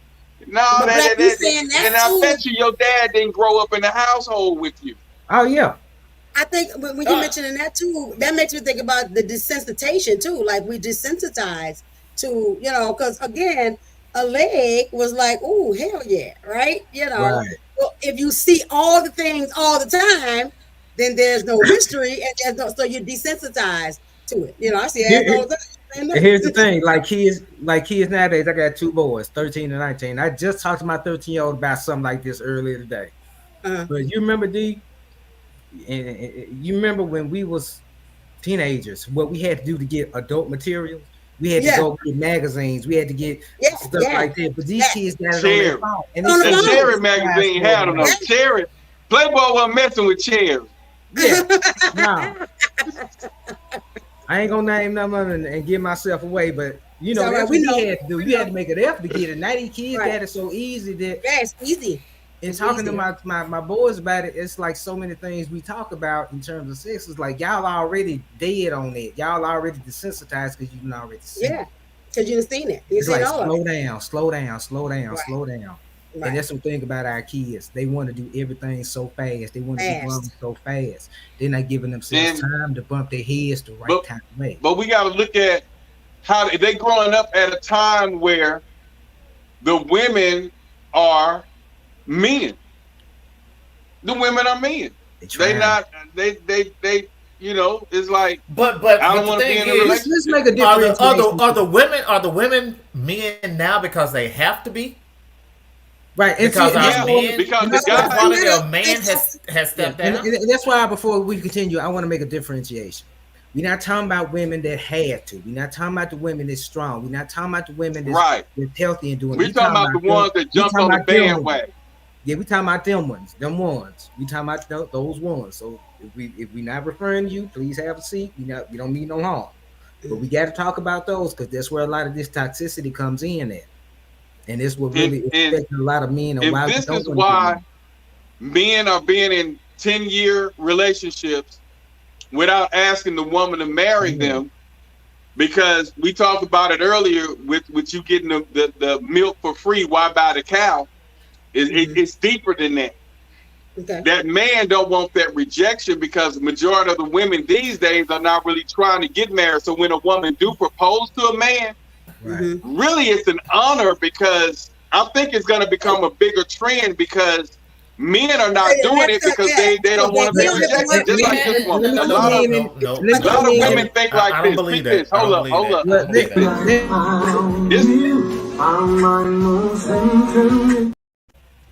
But here's was a woman who the man tried to propose to her and she chopped him up. Right. So the rejection, and that's why men are not quick to marry anymore.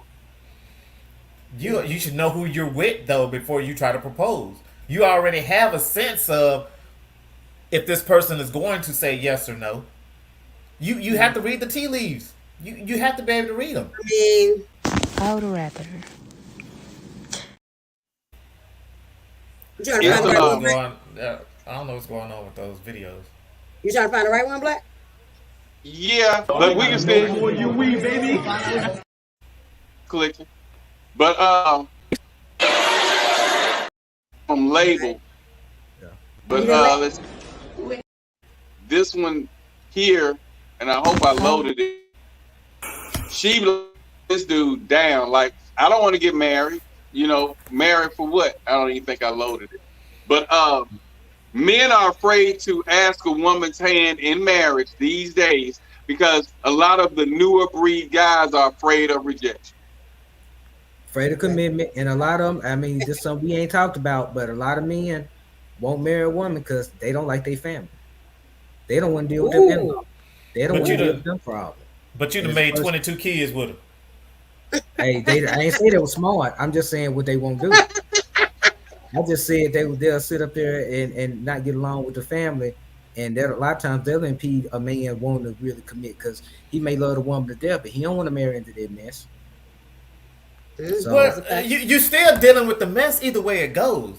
Not really, but you ain't got to stay. It's different between having a job because you want one and having a job because you got to have one. The same in the marriage. Hey, if you're not living with them, you can go home. You can go to you all's house and not invite them over. Well, you know what I'm saying? You can always separate. As a person like that, it's not. I'm telling you something dealing with this law. It's not as simple as saying, and I can tell you this from just hard experience. It's not as simple as saying, well, just don't come over my house. There are a lot of tendrils and things to that that's gonna really affect your relationship. So if you don't give them, you really do marry them in-laws whether you want to or not. Well, let me tell you like this. When you commit to your wife in marriage, you accept everything, the good and the bad. So you're going to have to make some sacrifices. Now you can go and sit in the corner, and I've done it before. Right. I go sit in the corner by myself and watch the game. I'm still there. Yeah. I don't really engage with anybody, but I'm still there. The only caveat, the only caveat is that you ain't got to take no disrespect off nobody. Right. And I never did. Right. And you don't put yourself in that situation to accept disrespect. And your wife should be down enough for you to shield you from that. Right. But that's I know that complicates a lot of relationships, you know, and you have, you know, people in other folks' business. A lot of times it'll make you not want to get married because it complicates things. Then you got to look at stepkids and why a lot of men aren't wanting to commit, because there's not many women out here that don't have kids. You got to look at the age of the kids. You got to look at the living situation. You got to look at the it's so much that goes into. There's a lot of components. Why people aren't getting married nowadays, and a lot of it's because they do have more options. It is more socially acceptable, and divorce is a lot easier.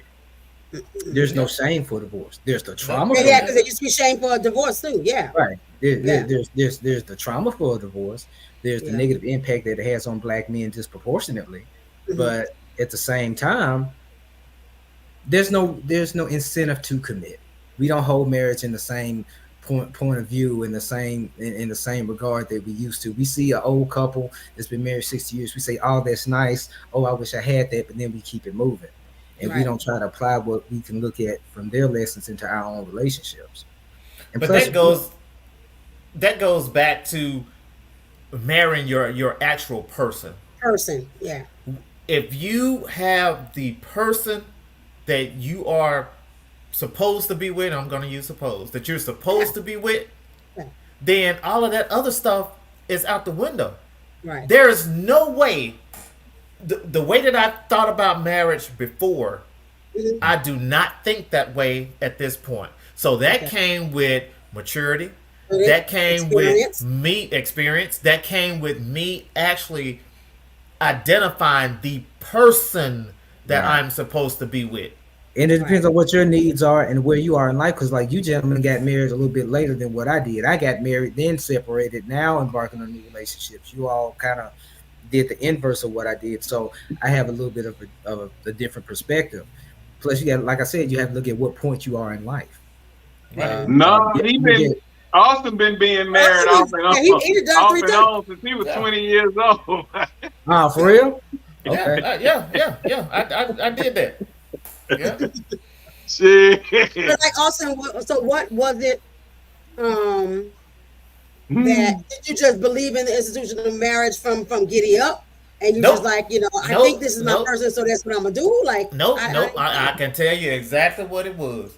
So the first marriage, I was 21 when I went into the military, and I looked at my check and I said, "God dang it, this is all I'm making." And then I found out that they give you an extra amount of money to be married. Business transaction. Plus they give you housing allowance. So I said, the first thing he saw. So I said, all right, you get married. I don't know you. It don't matter. Let's just get married. So you know, I stayed in Texas, and she stayed where she was, and you know, and she actually still married to the guy that she was dating at that time. I didn't have an issue with it. Right. So that was that. All right. The second one I was like, man, I ain't gonna never find nobody I'm gonna fall in love with. I ain't gonna find what I want. So this girl, she's really cute. And she said, I mean, she has some potential, and I said, okay. So I'm gonna go ahead and lock it down. I'm gonna go ahead and marry her. Yeah. I'm just because I'm trying not to be out there anymore, and I'm gonna go ahead and marry her. So I did that. Yeah, no, I kept being out there. So you know that didn't work, and the third one, she looked great on paper. We were great on paper together, and I would have stuck with that marriage, but it was too toxic. The marriage was very toxic. It brought out a lot of toxicity in me and in her. And the person that I'm married to now is the person that I should have stuck with back in the day. But I realized at that time she was my person, but both of us still had some growing to do. She was my person, but it wasn't the time. Right, like right person, wrong time. Right. So then when God, the creator, whoever you want to address it to, brought us back together, both of our heads were in the right space, and we found that our hearts were still in the space that it was when we separated before. And this has turned out to be the most beautiful union that I've ever had in my life. It is just a reconnection to the heart that I had at that particular time. She has always been my heart, and I've been hers. And it just took us to that time to get back to where we were, where it was the right time and the right person. So would you say the first round when y'all was together and y'all know y'all was for each other, was your head in marriage at that, like, would you have said like, this is the person I would marry? And did she feel the same way at that time? We were actually engaged. Okay. And I ended up breaking my back. She was still in school. And I did not want to burden her because I didn't even know if I was ever going to walk again. So I, instead of putting my trust in her to be the person that I would have needed her to be, because we were really young at that time, I walked away, and which caused trauma to her. Right. And she had to heal from that, and we discussed that, and we worked on that, and we just went and came back together after all of this experience that we had to go through, and realized that now is the right time. We've always had the right person, but now is also the right time. Okay. So what you would have did if she would have proposed to you? It depends on what kind of ring it was. All right. No, you want some fancy or what? No, I'm really simple, but no. If she would have proposed to me, would that have been weird for you?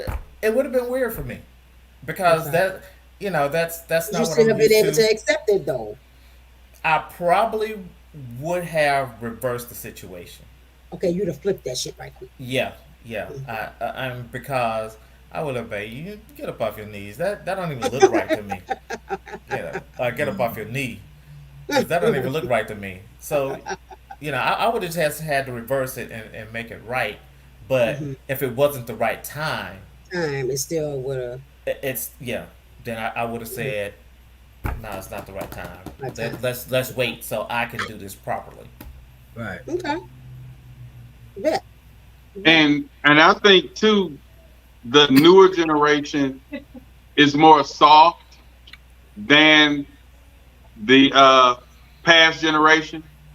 So they look for that woman to propose to them. And to be honest, the reason I think that it's going to have to be bigger if marriages happen, because women these days feel they have too many opportunities, according to social media, OnlyFans, and all that they don't really want to get married. The ones that the men that's wanting to get married are going to the women that feel like they have opportunities, and they're getting rejected. They're finding themselves getting rejected. So the guy's gonna sit back and wait till that woman is ready to marry him. So I think it's gonna be a new trend because of how everything's going on. And when I seen this video, that's what made me figure the guys ain't really with it. What are we gonna do since you rejected my proposal? I told you I didn't want to be married. So, why? Because I'm not ready to marry you right me? now. No, it's not you. But why would you embarrass yourself in front of all our friends and family? Because I thought if I did it like that, you would change your mind. No, I'm not changing my mind. Not right now. Like, I can go another 4 years without being married to you. Why? Because I don't think that you're the one as of right now. So what are you with me for? I like you. You like me, but you don't like me enough to marry me. I don't want us to get married right now. Why? Because I'm just not there with you right yet. That's fucked up. It's not. Yes, it is. I mean, I want us to continue seeing each other, but I'm not in. You like my company, but you can't marry me. I love your company, but I'm just not willing to get married right now. You done sat here and embarrassed yourself in front of everybody proposing to me. I just thought it was the right time. No, like, that's weird. Like, don't do that. So what we gonna do since you rejected my proposal? But one thing she said, as I told you, she said, I told you. That's what I'm gonna say. He did not listen to her. He didn't listen. He said he did that because he thought it would change her mind. He thought it would embarrass her into or shame her into saying yes. Right. Yeah. Yeah. Yeah. So if he would have listened when she said to begin with, then he wouldn't have went on in a proposal. And then that helper say she'll go another 4 years without being married. And if that marriage is on his mind, that shit ain't gonna work. That means that relationship is done. And if he acts like, is it me? Right? I enjoy your company, but like I don't want you to be still looking. She got people in her DM. She got people in her DM. Mm-hmm. She keeping herself available. On her job. Her work boyfriend got something to do with her decisions too.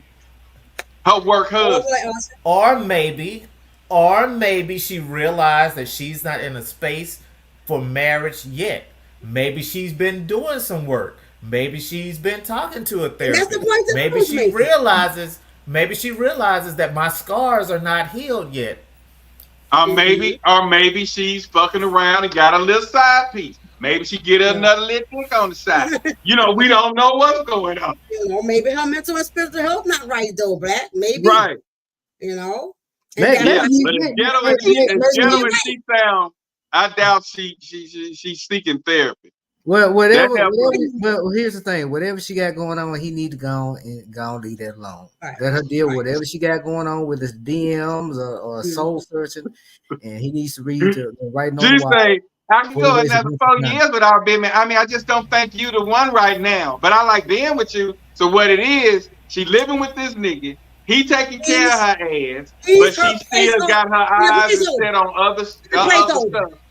He the placeholder just in case, and then she already know that he wants to marry her, so she want to stay in there, because I already know he won't. That's what I'm talking about. The bullshit therapist breaking that shit down. I was looking for her to come back and try to sweeten this shit up. But yeah, from both sides, baby. he the fool that's taking care of her. She living with him. Yep. So she gonna keep him alone while she's still seeing the work husband, the work boyfriend, the ex-boyfriend, probably the baby daddy every blue moon. But she go home to Daryl because Daryl paying the bills and keeping the roof over the head. Right. The thing so that's what that's what her needs, but he ain't fulfilling all of the things that she needs. That was the first mistake that he made. That's the first mistake that they made if they're living together. Keep your relationship stay separate. Remain separate until you actually know what you're about to do. But I know because of social economical reasons that they have put us in a position that we got to be living with folks because we can't afford it by ourselves. Right.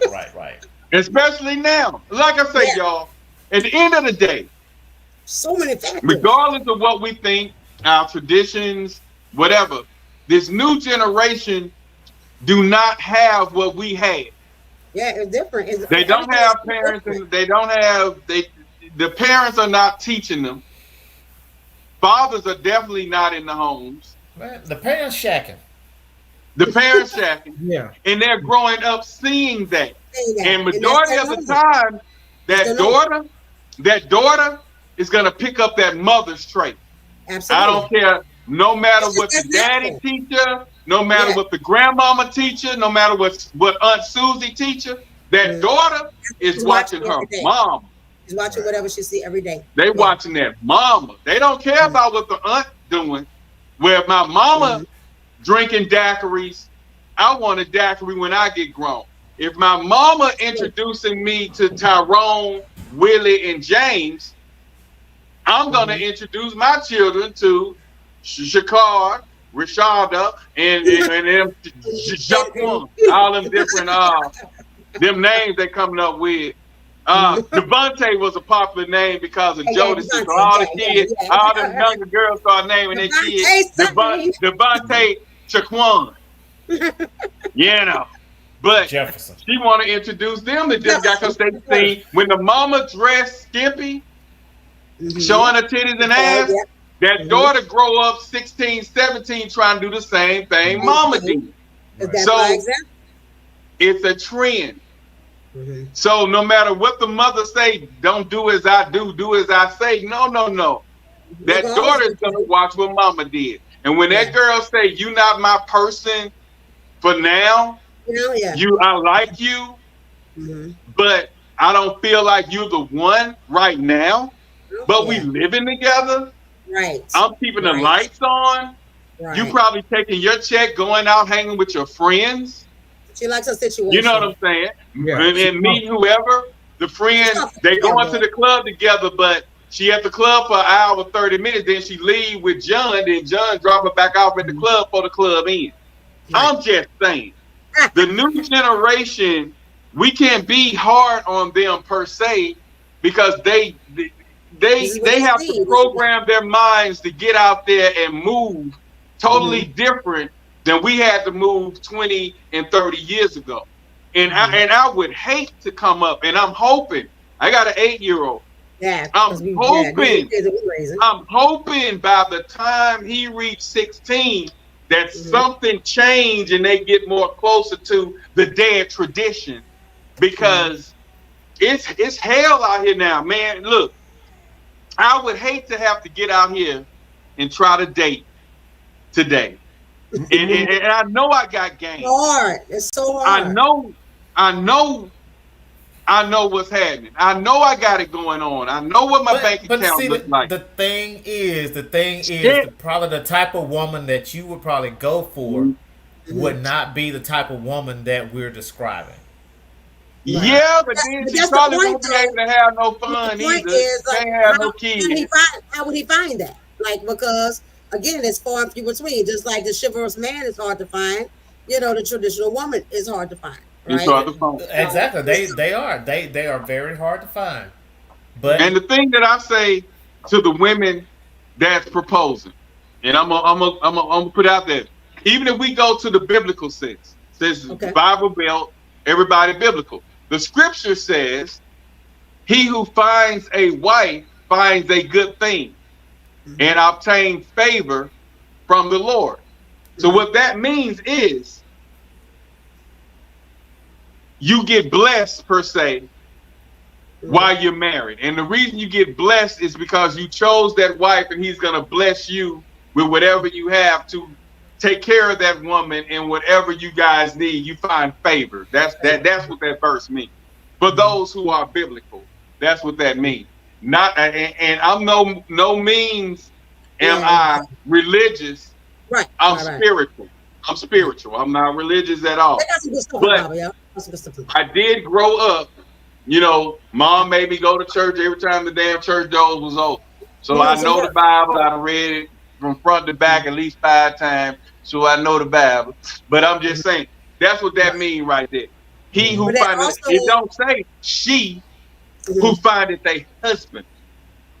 And so my thing on this whole women, my whole thing on these women proposing to men thing, that's where I find a slight disconnect, because I'm not going to ask a woman to marry me until I know I'm financially stable and able to provide for her and her baggage. You get what I'm saying? Right. So when a woman forces a man to marry and he's not ready for marriage, I just feel like you handicapping that man. Not to mention, being that it was thought of in the medieval times, that the chivalry times where the men respected the women, he got on one knee to show her how he praised her, how he uplifted her. The fact that a woman has to do that now is a sad thing. That's a sad thing, because tradition. I don't like a lot of tradition. Right. I like doing what I want to do when I want to do it. Damn tradition. But I'm gonna study tradition to see why was it a tradition. Yeah, you and understand it. If you grew up with a mother who knew her worth, even if the man wasn't in the house, a mother who knew her worth, a family where man and woman was present, and dad showed you how to love that woman, how to respect that wife that I grew up in, you're gonna see things different. Whether tradition is dead or not, I feel like if I'm able to take care of her now, I'm ready to get married. But let's just say if I'm working on a plane, and like Carlton said, you have to have that discussion before you do these on the knee, buying that $500, $2,000, $3,000 ring. Y'all have to be in the same space. Yeah. So that's why Austin was ranting back then, because he's like, why would you propose to these people if y'all not in the same space? Y'all not on the same plane right now. Right. But a lot of women doing that today because they know that a good man, they were hard to find forever. But a good man is really hard to find. Really hard to find. hell is hell to find today.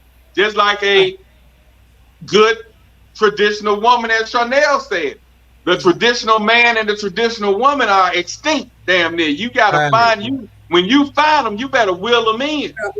And hope that she's not blinded by the social medias that's making you think you have more options than what you really have. A beautiful face and a handsome man. Yeah. But what about that baggage? What about that man that he's handsome as shit on social media, but he has stage 2 diabetes? Yeah. He's beautiful she's beautiful as fuck. Right. You know what I'm saying? But she has this issue. She has stage 2 cancer. But when she's on social media, she's the most beautiful thing that you want to see. He's the most handsome, coolest guy you want to see. So when you get out of that, and let's just say she has a traditional man or he has a traditional woman, and he feeds into those imaginary options that he feels he has on social media, on Instagram and all that. When that person get rid of the traditional person that loves them for who they are, that's giving you your insulin shots, that's giving you your diabetic medicine, that's giving you your cancer medicines, taking you to your treatments. But when you go on social media, you're the most beautiful thing and your DMs are blowing up. Will that person that you throw away that traditional female or that traditional male for, will they be there for you? You got to think longevity. Even we don't even have to take it to diabetes and cancer, because most of the time cancer patients are going to be on websites looking for nobody. But they do. Let's just take it. Let's just take it to vaginal dryness. I mean, I'm just saying, you can be the most beautiful woman in the world, and then you have vaginal dryness. Or they got products for that, okay? And you could be and women a nice in menopause have vaginal dryness, okay? And you could be a handsome dude, but you got ED. Right. So what? I'm just saying they got stuff out there for all that. Yeah, but the thing, the point I'm making is, I put it on a more serious level as far as sickness and in health.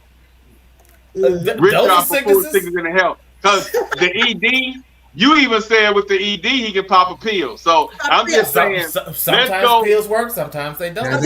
Let's go deeper and say, with that person, like when your back was injured, and you ran and did what you did to get your back injured. Let's just say that you the most handsomest guy in the world, but then you meet that female that say, yeah, I like him, but I can't do all that back stuff. He want me to massage his back. I gotta lift him up. He want Epsom salt baths, and when we get out, I gotta rub him down. I gotta massage him. I can't do all that, girl.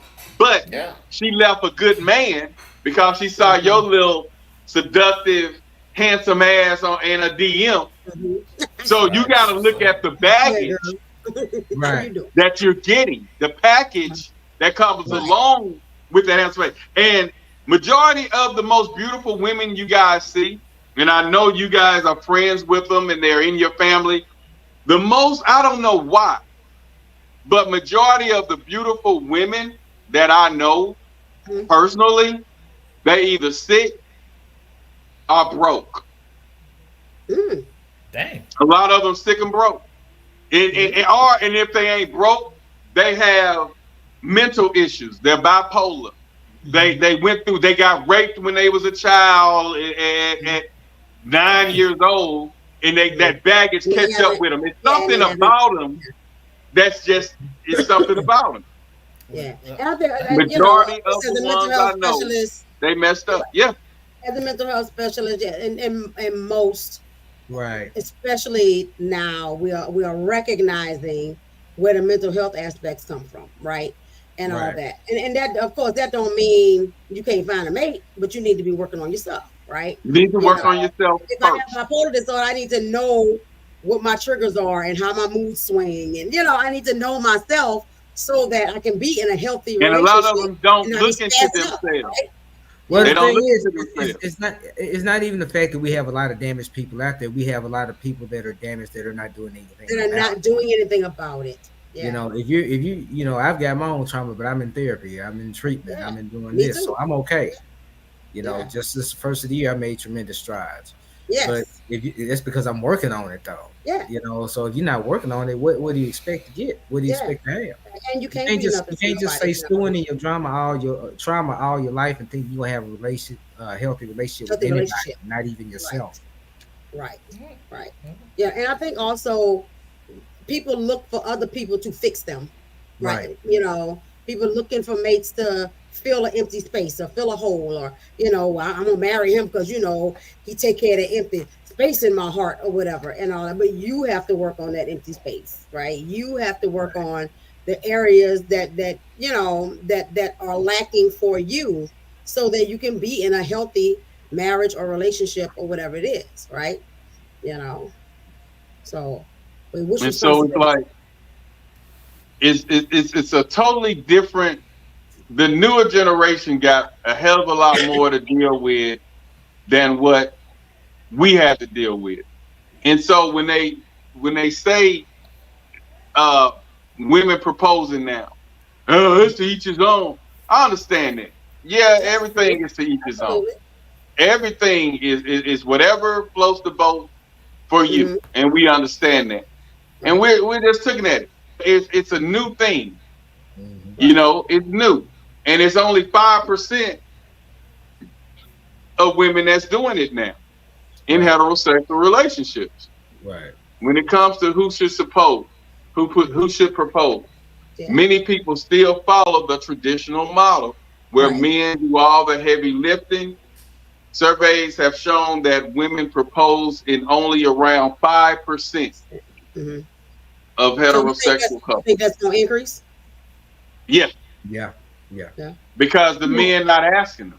Right. Yeah, and the thing is, it's like we said, to each his own. I know whenever I get married, I'm doing a traditional thing. I'm talking to the parents. That's just me. That's you, yeah. If somebody else wants to do different, more power to them. Anything I think they can possibly lead to more long-standing, strong marriages. I don't care if it's man or woman, two dudes, whatever. Anything that can help fortify the institution of marriage in general, to me, is a good thing, because we need more of that. We need to see more of that. Right. It's the backbone of a lot of our society that we tend to neglect, because everybody wants to live free and do what they want to do. That's why we have a lot of this stuff going on. People just need to be honest, say, look, I know this is probably best, but look, I'm just gonna do what I want to do. I want to do what I want to do. Well, right. I mean, and that's why we have so many different denominations of religion. Because people want to do what they wanted to do. Right. But a lot of men, real men, as we could say, but in that definition is changing as time goes on. But they don't care for a woman proposing to them. And this is, in a study, they don't care. They would be shocked, or worse, they would laugh.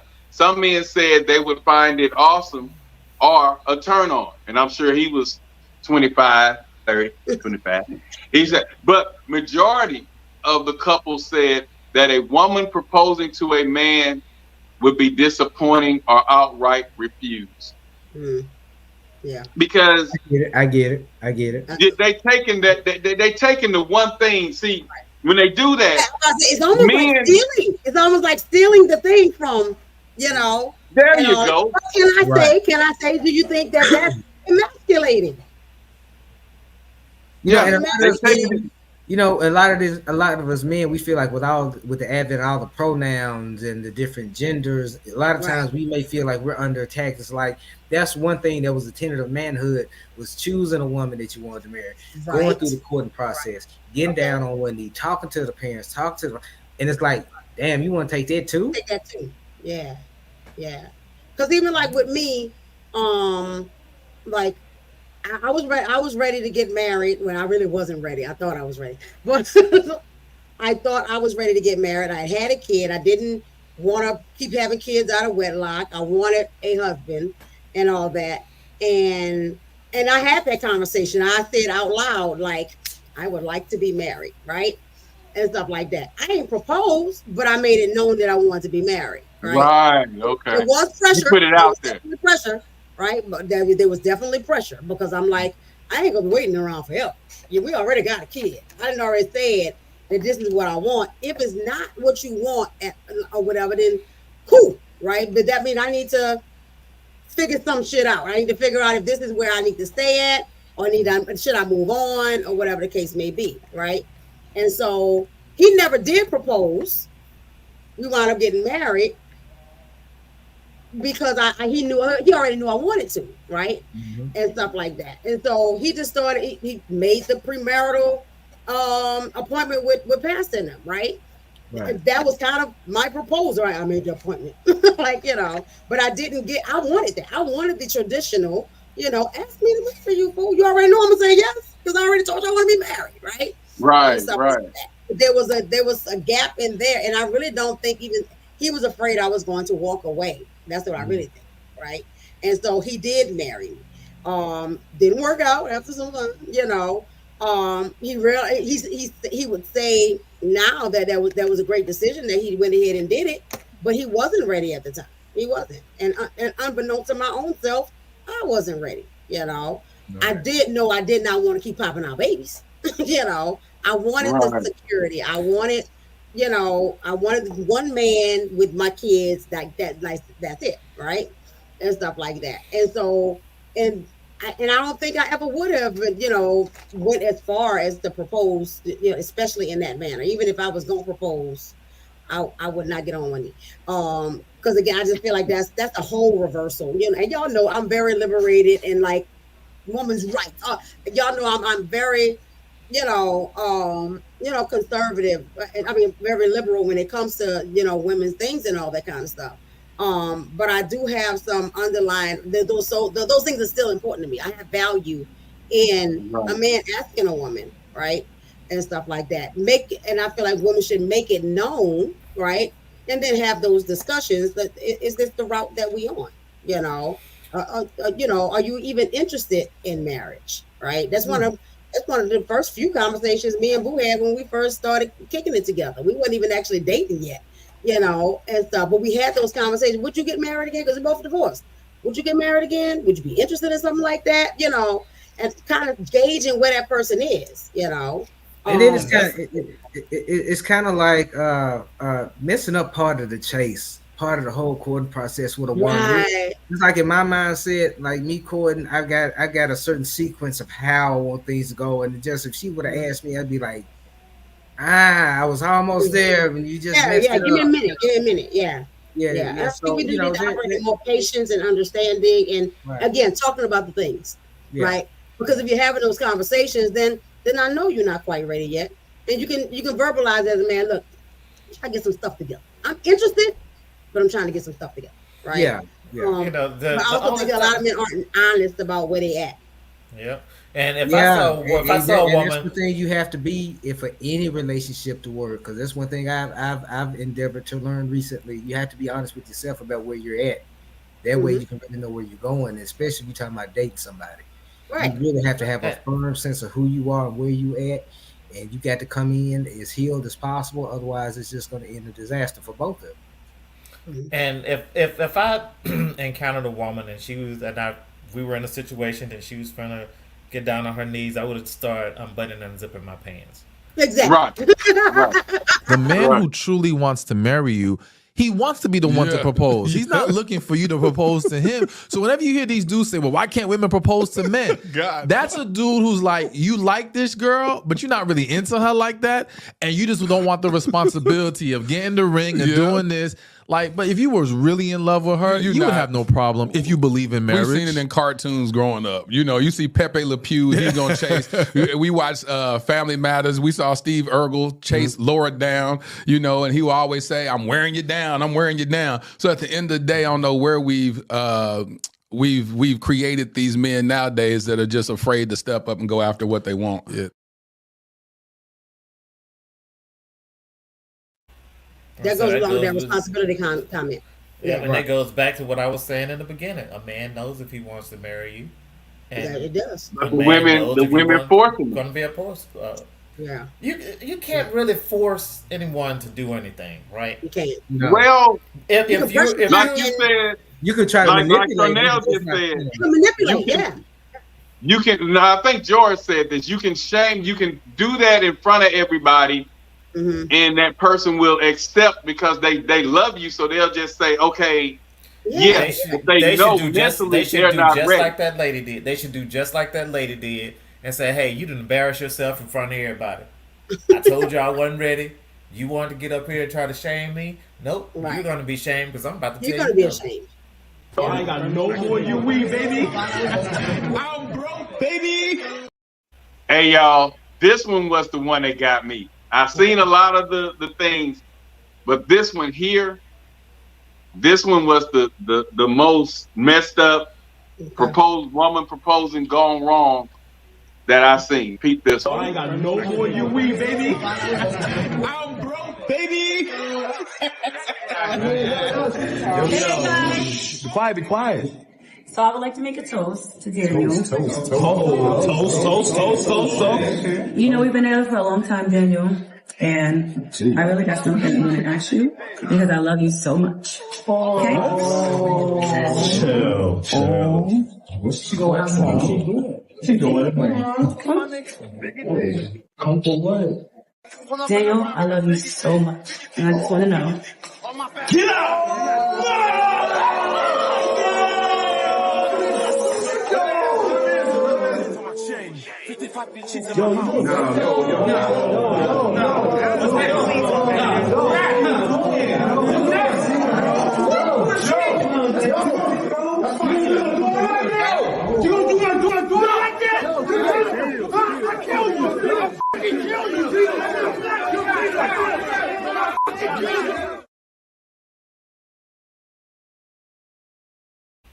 He just walked away. He left with the side piece. Who family reunion was that? I don't know if that was more of a skit or not, but that wasn't no skit. There wasn't no skit. I don't know. Daddy wouldn't have been going off like that if it was a skit. That wasn't a skit. You can kind of tell when they was a skit. Well, let's just take it at face value for the premise of it. Yeah, that was kind of. That was totally not a good reaction from him. To just walk out like that. So that, and then he grabbed the other girl's hands, right? That's not to me. That wasn't a rational reaction. You know, usually most guys would be like, "Well, look, let's talk in the back and let's do something like this." That was a little dramatic. So I kind of. Well, the reason I think it was that, I looked at the face of the side, the girl who he's messing with. She was staring at him, and he was looking at her while she said, "Can I get a toast?" And they both was kind of looking at each other off and on. And so when she actually tried to do that, he was already looking at her, so he just walked off with the side. And I can see that because Austin and I know if you're caught up in a situation like that and you done already downed your woman to your side, and right now you're feeling your side, if your woman does a move like that, you and your side and already downed us, so it's only right that you walk off with your side, because at that time, and like she said, they've been dealing for a while, and so he just went along with the side, like, man, she tripping, boom, and like you say, they may be cousins, like Austin said, because they may favor, they may be cousins, but we know that happens. Right. How many guys you know that was sleeping with sisters, that was sleeping with the mama and the daughter? So that happens. But if you replay the video, watch how she looks at the side, looks at him when she stands up, and when you see the look on their face, I understand acting, but I got no more you we, baby. I'm broke, baby. Be quiet, be quiet. So I would like to make a toast to Daniel. Toast. You know, we've been together for a long time, Daniel. And I really check out the one in the blue. How she gonna because I love you so much. Check her out. Okay? Chill. What's she going out for? She doing it, man. Come for what? Look how she looking I love at you it. so much. And I just want to know. And watch how he look down at her. See? And look how she looking. Like, you gonna go for this?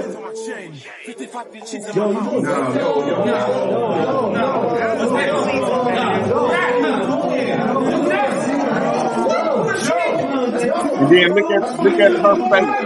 That don't look like a kid's face. That is looking a fall.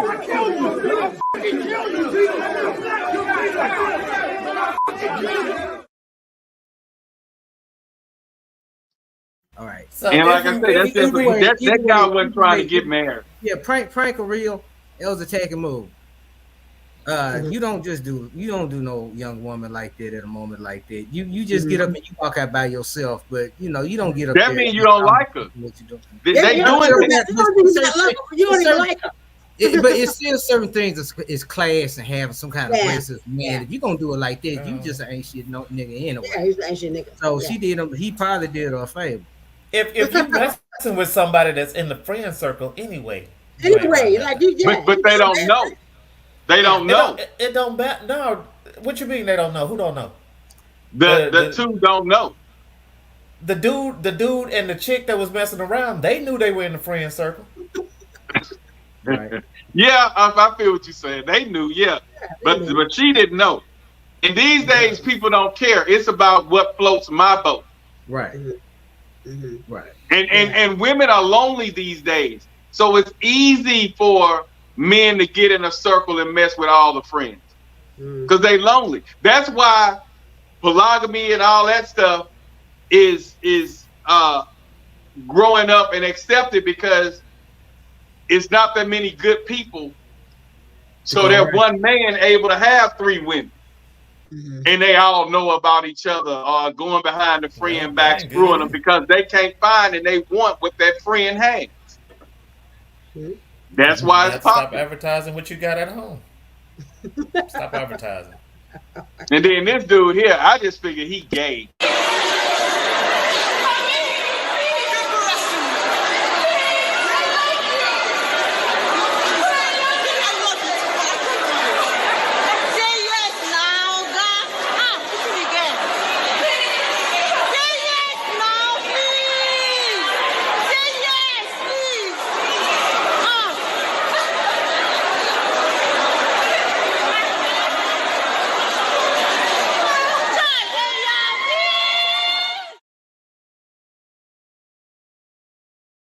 That was a little extra too. That wasn't even. That sissy ran up out of there. I think he probably mad because she proposed and he really won't Willie. I think. I was waiting for him to break out into a Michael Jackson impersonation. But Austin sent this one. Austin like showed me this. if he on top say yes, why would you don't be big? Like that's too much. Yeah, it's too much. She proposal should be like, "Will you marry me?" Yes, no. Like it shouldn't be. Like, please. Like, yeah, I mean, women are more emotional, and just like she had said, they had been together for 10 years and all that. That woman, like, either you gonna shit or get out the pot. And especially when they 35 plus, right? They done had all the D, they the young D they gonna get. We in the house together. We done had a kid. So what you gonna do? All the guys she was doing and already screwing her friends and moving I was on. like, what's the next step, right? Because we didn't live together. We had a baby together. You know, I think I was about to graduate college. Like, you know, so I was like, what is the natural next step when you say you want to be with me? Like, do you want to get married? You know, and stuff like that. And like I said, I just made my wishes known. And initially he was not down for it at all. And I think it was until I started being like, well, maybe this is not. If he can't see me as his wife, and he's not even considering that, then why am I here? And I'm saying it. Yeah, and it goes back to dating with purpose. Yes. You know, dating with purpose and knowing where you want to go, because you should kind of know what the person you're dating with is looking for. Yeah. You know, and everybody's not meant to be married. Everybody ain't cut out for marriage. You know, right. This thing too. But people lead you on when they're reaping the benefits from being in your presence. Yeah. Again, it's going back to being honest, right? Because if you're gonna tell me that you're interested in marriage, and you're not honest enough with me to say, okay, I like you, but I'm not sure if you're it yet, right? And again, that goes into that rejection sensitivity, and not, you don't want to lose that person because, oh, you can't see me as your wife, but you know, you're screwing me, and you know, we're living together, and all these other things are happening, you know, that nobody wants to be a placeholder. Nobody wants to be a placeholder, and I don't want you using me and all that. So people are just not honest. I mean, they're not real, you know. Right, they're not. Because Austin showed me this. When I found you, I found when I found you, I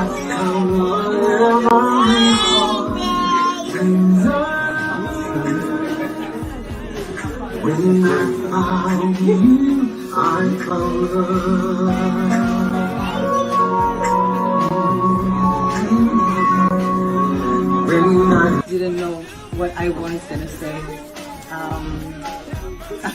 Yeah, the pressure is on you, not on him, on me. But I have loved this man for forever. We have a child together and we have a family together. I know he doesn't think much of this little singing thing that we've done today, but I wanted to find out. We've known each other for 10 years. I wanted to know if he'd spend the rest of his life with me.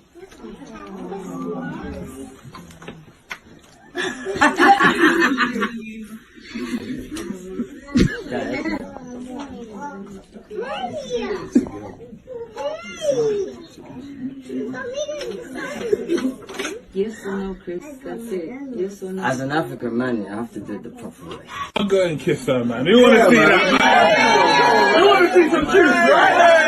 See some juice. That's what you do, bro. Come on. My whole mouth is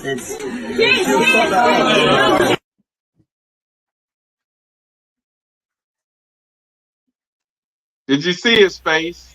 Right. Did you see his face? It's like, that was kind of sad too, because the kids were brought in, you know. Right. And then they had a kid together. The youngest one was together.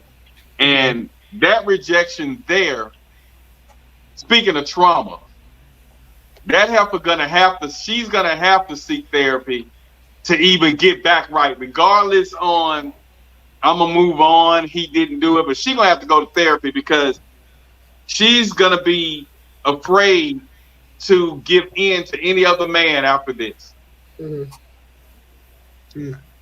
Yeah. And he even said, like, as an African man, right? Because again, also in African tradition, right, the man does the thing, right? Right. And all that. And so he was trying, and obviously he seemed to care about her. He seemed to, you know, but like, she flipped it. She took that moment from him. She took the moment from him. But she said they've been knowing each other for 10 years, so where that moment ever come? That's what motivated her, was they've been together 10 years. But you can't rush a person if they not in that mindset to do that. Or if they don't feel that way about you. Right. So I just think discussions need to be had. You know, like off top. Talk to your mate and find out where they at. Find out where they at. Fellas, what we doing? This what we are. This what we've made it to. Like, listen, ladies, I understand that it's a different generation. People is doing whatever. It's no line anymore. It's no a man gonna stand and do this. Women, y'all doing what y'all do. Men do what they do. But I'm gonna tell you this. I wish you would propose to me. That's gonna be. I hope you ain't inviting nobody. It's gonna be ugly. The disrespect. I take the disrespect, and maybe because I had a father in my life. Maybe that's my problem. Maybe my problem is I had a man that taught me how to be a man, what men do, what men stand for, how a man's supposed to carry himself. I would be damned if I let my lady, let alone pregnant, get on one knee to ask me to marry her, and I sit back like,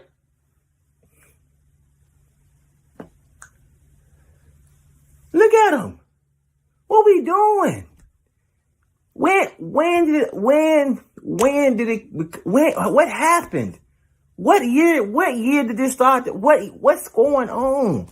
Fellas, listen, it's no judgment. It's no judgment. I cannot wait to read these comments, try to see what y'all got to say about this. 'Cause I just want to understand the thought process. Like you want women to want you that bad to what they gotta ask you to marry them too?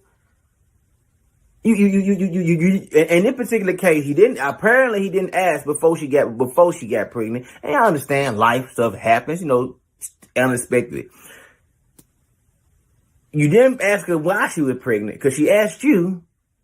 You probably wasn't even planning on asking. But you sitting back like, oh my God, why you do this? And then somebody after taking pictures, somebody must have knew that she was doing it, ladies. Don't be encouraging this. Don't be encouraged.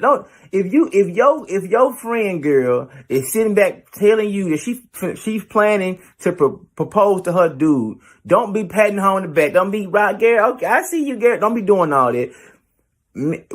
Ladies, y'all can't be out here complaining about men if you won't let them be men.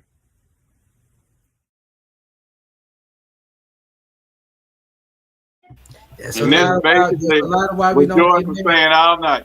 Women don't know how to let us be men anymore, but a lot of it is we don't know how to be men our damn selves. It's complicated. Yeah, because he caught both sides. All this started happening when men start wearing skinny jeans and painting their fingernails. Yeah. But this how this lady I would feels. rather jump off the Empire State Building with no parachute. I would rather pick up every piece of sand on every beach, one by one, before I ever...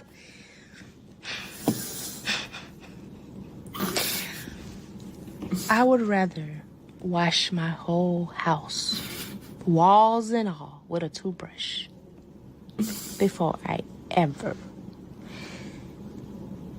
get down on my knee and propose to me.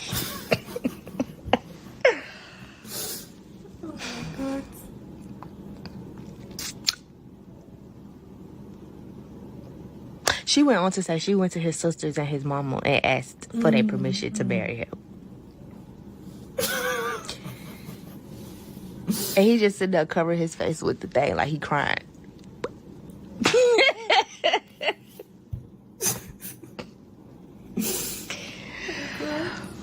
Oh, Jesus. When they get him to me, this is his daughter. She said yeah. His mama said yeah. His sister said yeah.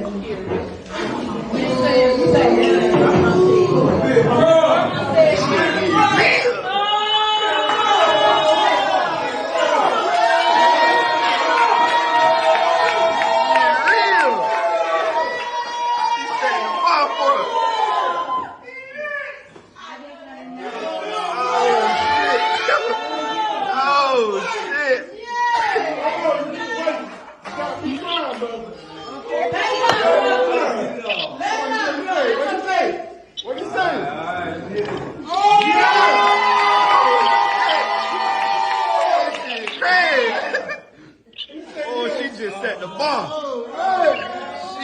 just set the bar. Yes, sir. Yes, sir.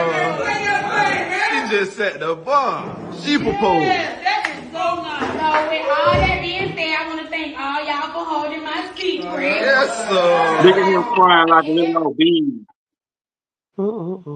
Y'all saw him crying like a little old baby. That's what that guy was saying when he was touching his face. Crying like a little old baby. Yeah, but I'm gonna say this though, real talk though, ladies. If you have to propose to your man, 9 times out of 10, he don't want to marry you. So when you get done with it, if you the one having to propose, it's not by mistake. It's probably because he either not there or he's not interested. So don't do that to him. Let him have that experience. If you don't have nothing else. We have a new guest. We have Lisa on the panel. Hello, everyone. Hey, Lisa. Hey, you guys. I just happened to come upon your channel, and I just wanted to peek in and say my little thoughts. Now, thank you. Bring it in. Thank you. Well, I love the topic. I love the topic. We're talking about women proposing to men. I am a part of. I want to say I'm a millennial, and I'll be turning 28 soon. And I have a couple of people in my circle that I love and I'm related to, and I don't want to put their business out there like that. But I'm just saying. Put it out there, girl. Put it out there, girl. You guys say no names. Don't say no names to protect the innocent. Put it out there. I'll say this. I see a pattern nowadays with women being comfortable doing what traditionally men do, proposing to a man, taking a man who doesn't have as much money as a woman, taking him into your house, letting him meet your kids. Like, I'm starting to see a pattern. I don't know what's going on. It's like Gen Z and the late millennials. It's like we're so non-traditional that we're just allowing anything to go. And and it's getting dangerous. I know someone, I'm related to a couple of women, unfortunately, that have allowed themselves to put themselves in this position to be taking care of a man. And I didn't grow up like my grandmother. She did not have a man she did not take care of a man. She was married. The man was supposed to bring the money home. He was supposed to be head of household. That was how it was back in the day. My mother, I love my mom. My mother has not ever had a man in this house or in my house when I was growing up that was basically didn't have any money or was unemployed. I never had those quote unquote uncles that would come into the house that was really mom's boyfriend. She never did that. And I think it was because she was worried that if something bad could happen to me, because you can't trust everybody. But also she kept a standard for herself. When my mother, she got divorced. So at a young, when I was about 6, and she has a couple of children. So she never did that. And even when she got older, she still kept that standard. She's always been with a man who had a job. Nowadays, you guys, I'm going to be honest, and I'm in my 20s. Women that I know personally, they would date a man that doesn't have a job, not bathing properly, and then has kids. Like, I know a couple of women who are doing this. And I'm not trying to be judgmental, but it's like I'm seeing the dangers of it. And then also, it's not being. I'm sorry for interrupting you. It's just that's not reciprocated. Like, if I don't have a job, I can't get a man because the men in my city would be like, "Oh, you're a bum. You don't have any money." But what are you guys about? Well, you got to look at the fact there's like 2 or 3 men to every one woman. And I think there's so much pressure on women to be this by a certain age, that by a certain age, especially in terms of marriage, children, and relationships, that a lot of them are just settling. And I think that's what a lot of it is. And a lot of these women have their own trauma and not healed, so they're gonna pick damaged men.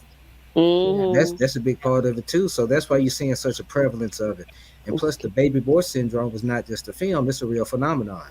For real, we're now seeing a lot of those young boys that were pretty much kind of in a way almost victimized by the baby boy syndrome, now getting out and being on their own, and all they know to do is to be up under a woman. They looking for another mama.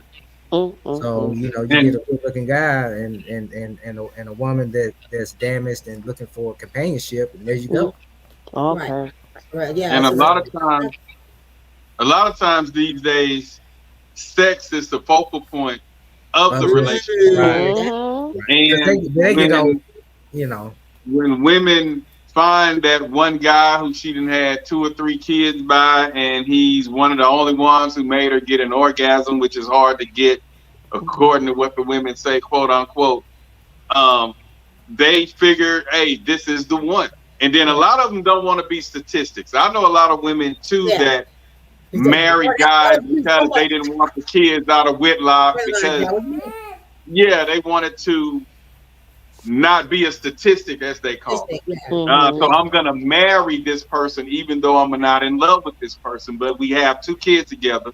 We were dating since high school. We've been together 7 to 10 years. So why not marry him? Right. And so a lot of women and guys, I know guys who fell in that situation too, even though their relationship ended with infidelity, but they jumped up and got married, or they still together and she doing her and he doing him. It's just a miserable situation, and it's not healthy if they do have kids.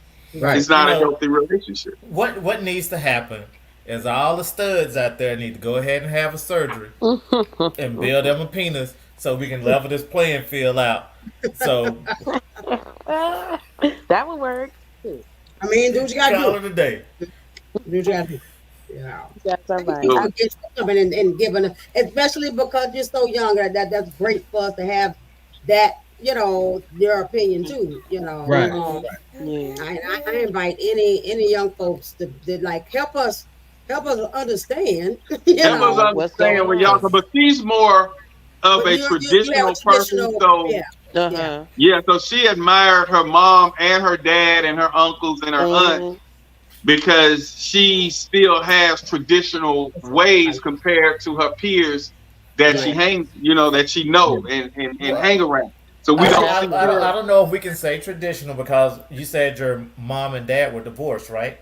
Yes, they did. They were divorced. Yes. Right. So what happened? So what happened is she had a mother that respected herself enough not to damage herself or her kids by falling into those patterns that other single mothers had done by just accepting anyone into their home and allowing her children to see her being disrespected or her disrespecting herself. So I applaud your mom for what she did. Yeah, and that also comes from she probably grew up seeing how father treated mother when they were together, because they divorced made me seem like sound like they've been together a while, and she saw the pattern regardless of the end result. She knows how a man should treat a woman and how a woman should treat a man. Let's just ask her. So Lisa, how did your dad treat your mom? Well, it's funny that you say that. Initially, unfortunately, my father was not the best husband, I want to say, from my perspective. Even though when they got divorced when I was very young, he seemed to be very emotionally distant and kind of verbally abusive. He was not there like how he should have been as a husband, to my knowledge. And I'm not married, and so I can't really speak on husband, but I'll say this: as a father, he has been distant, and he has not been available like he should have been. And that's something I have to work on with myself. We all have what they call like mommy and daddy wounds. That issues. Like everybody got them. Everybody has them. But it doesn't give me, and it doesn't really give him an excuse, and it doesn't give me an excuse to, lower my standards. But I'll tell you this: fast forward, as I got older, when I was about 21, I lived with my dad because he travels around for work. So I lived with him, and he did pay for my boarding. He paid the rent, and he got me a car, and even though he did those materialistic things for me, it did set my mind up to say this: hey, if this is your father setting you up for success in this type of way, even though when I was younger he didn't show up for me the way he should have, if he's doing it now, then what are you expecting to do as a young woman? Are you gonna go and date someone who doesn't want to set you up for success? Like my dad, he said, okay, you know what? I'm going to buy you a car so you can drive around, so you can get to work. Like he was really preparing me for my future. So, and he was like, I was like, Dad, I want to go to school. I want to finish my schooling because I had in between like my school year. I was like 21. He was like, okay. He went up to the school with me, because we moved to a new state, and he helped me fill out the forms. We even talked to the president because we had to get all this information and everything. So he definitely has hurt me emotionally. That's my truth.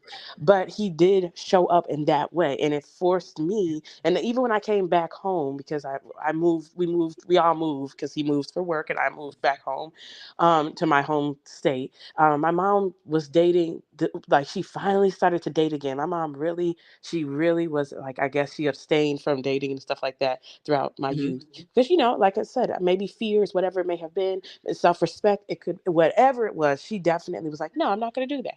So when I got older, she started dating this man, and the man said, you know what? She was like, he was like, your daughter just saw a prime example of how a man is supposed to show up in her life. He said, there's no reason why Lisa should be dating any man who's not going to, and it's not about finances, but he was saying who's not going to show up for her. And that is so true, because my dad did show up for me in those moments. He made sure I had a roof over my head. He made sure I had transportation. He made sure I wasn't in the street hoeing or doing God knows what to get to God knows where, So for me, I have to have a set of standards for myself as a young person, because it doesn't make sense for me to go from there to being with some man who doesn't have a mattress cover on his bed, or who doesn't give a damn about me if I eat or not, So you can learn from any experience, even though unfortunately my dad did not show up the way that he should have, emotionally, verbally, or any of those things for my mother or me when I was a child. He did show up for me in that moment of my life. But I appreciate you, Austin, for bringing that up, because that is true. You would think, oh, he was probably a good dad or a good husband. But no, in those early stages, he really was not the best. Right. But yeah, but he did find eventually he did set some sort of standard for you that you wouldn't.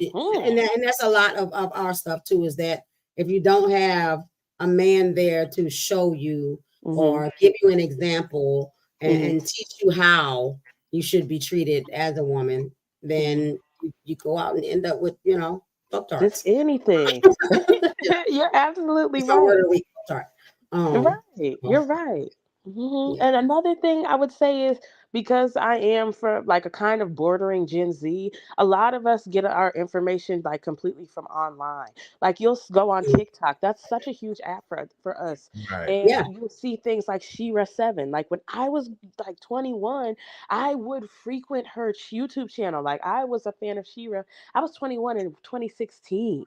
So I was always on her channel listening to her. And it really like put me in this weird mental state of thinking like of what type of standards I want from a man.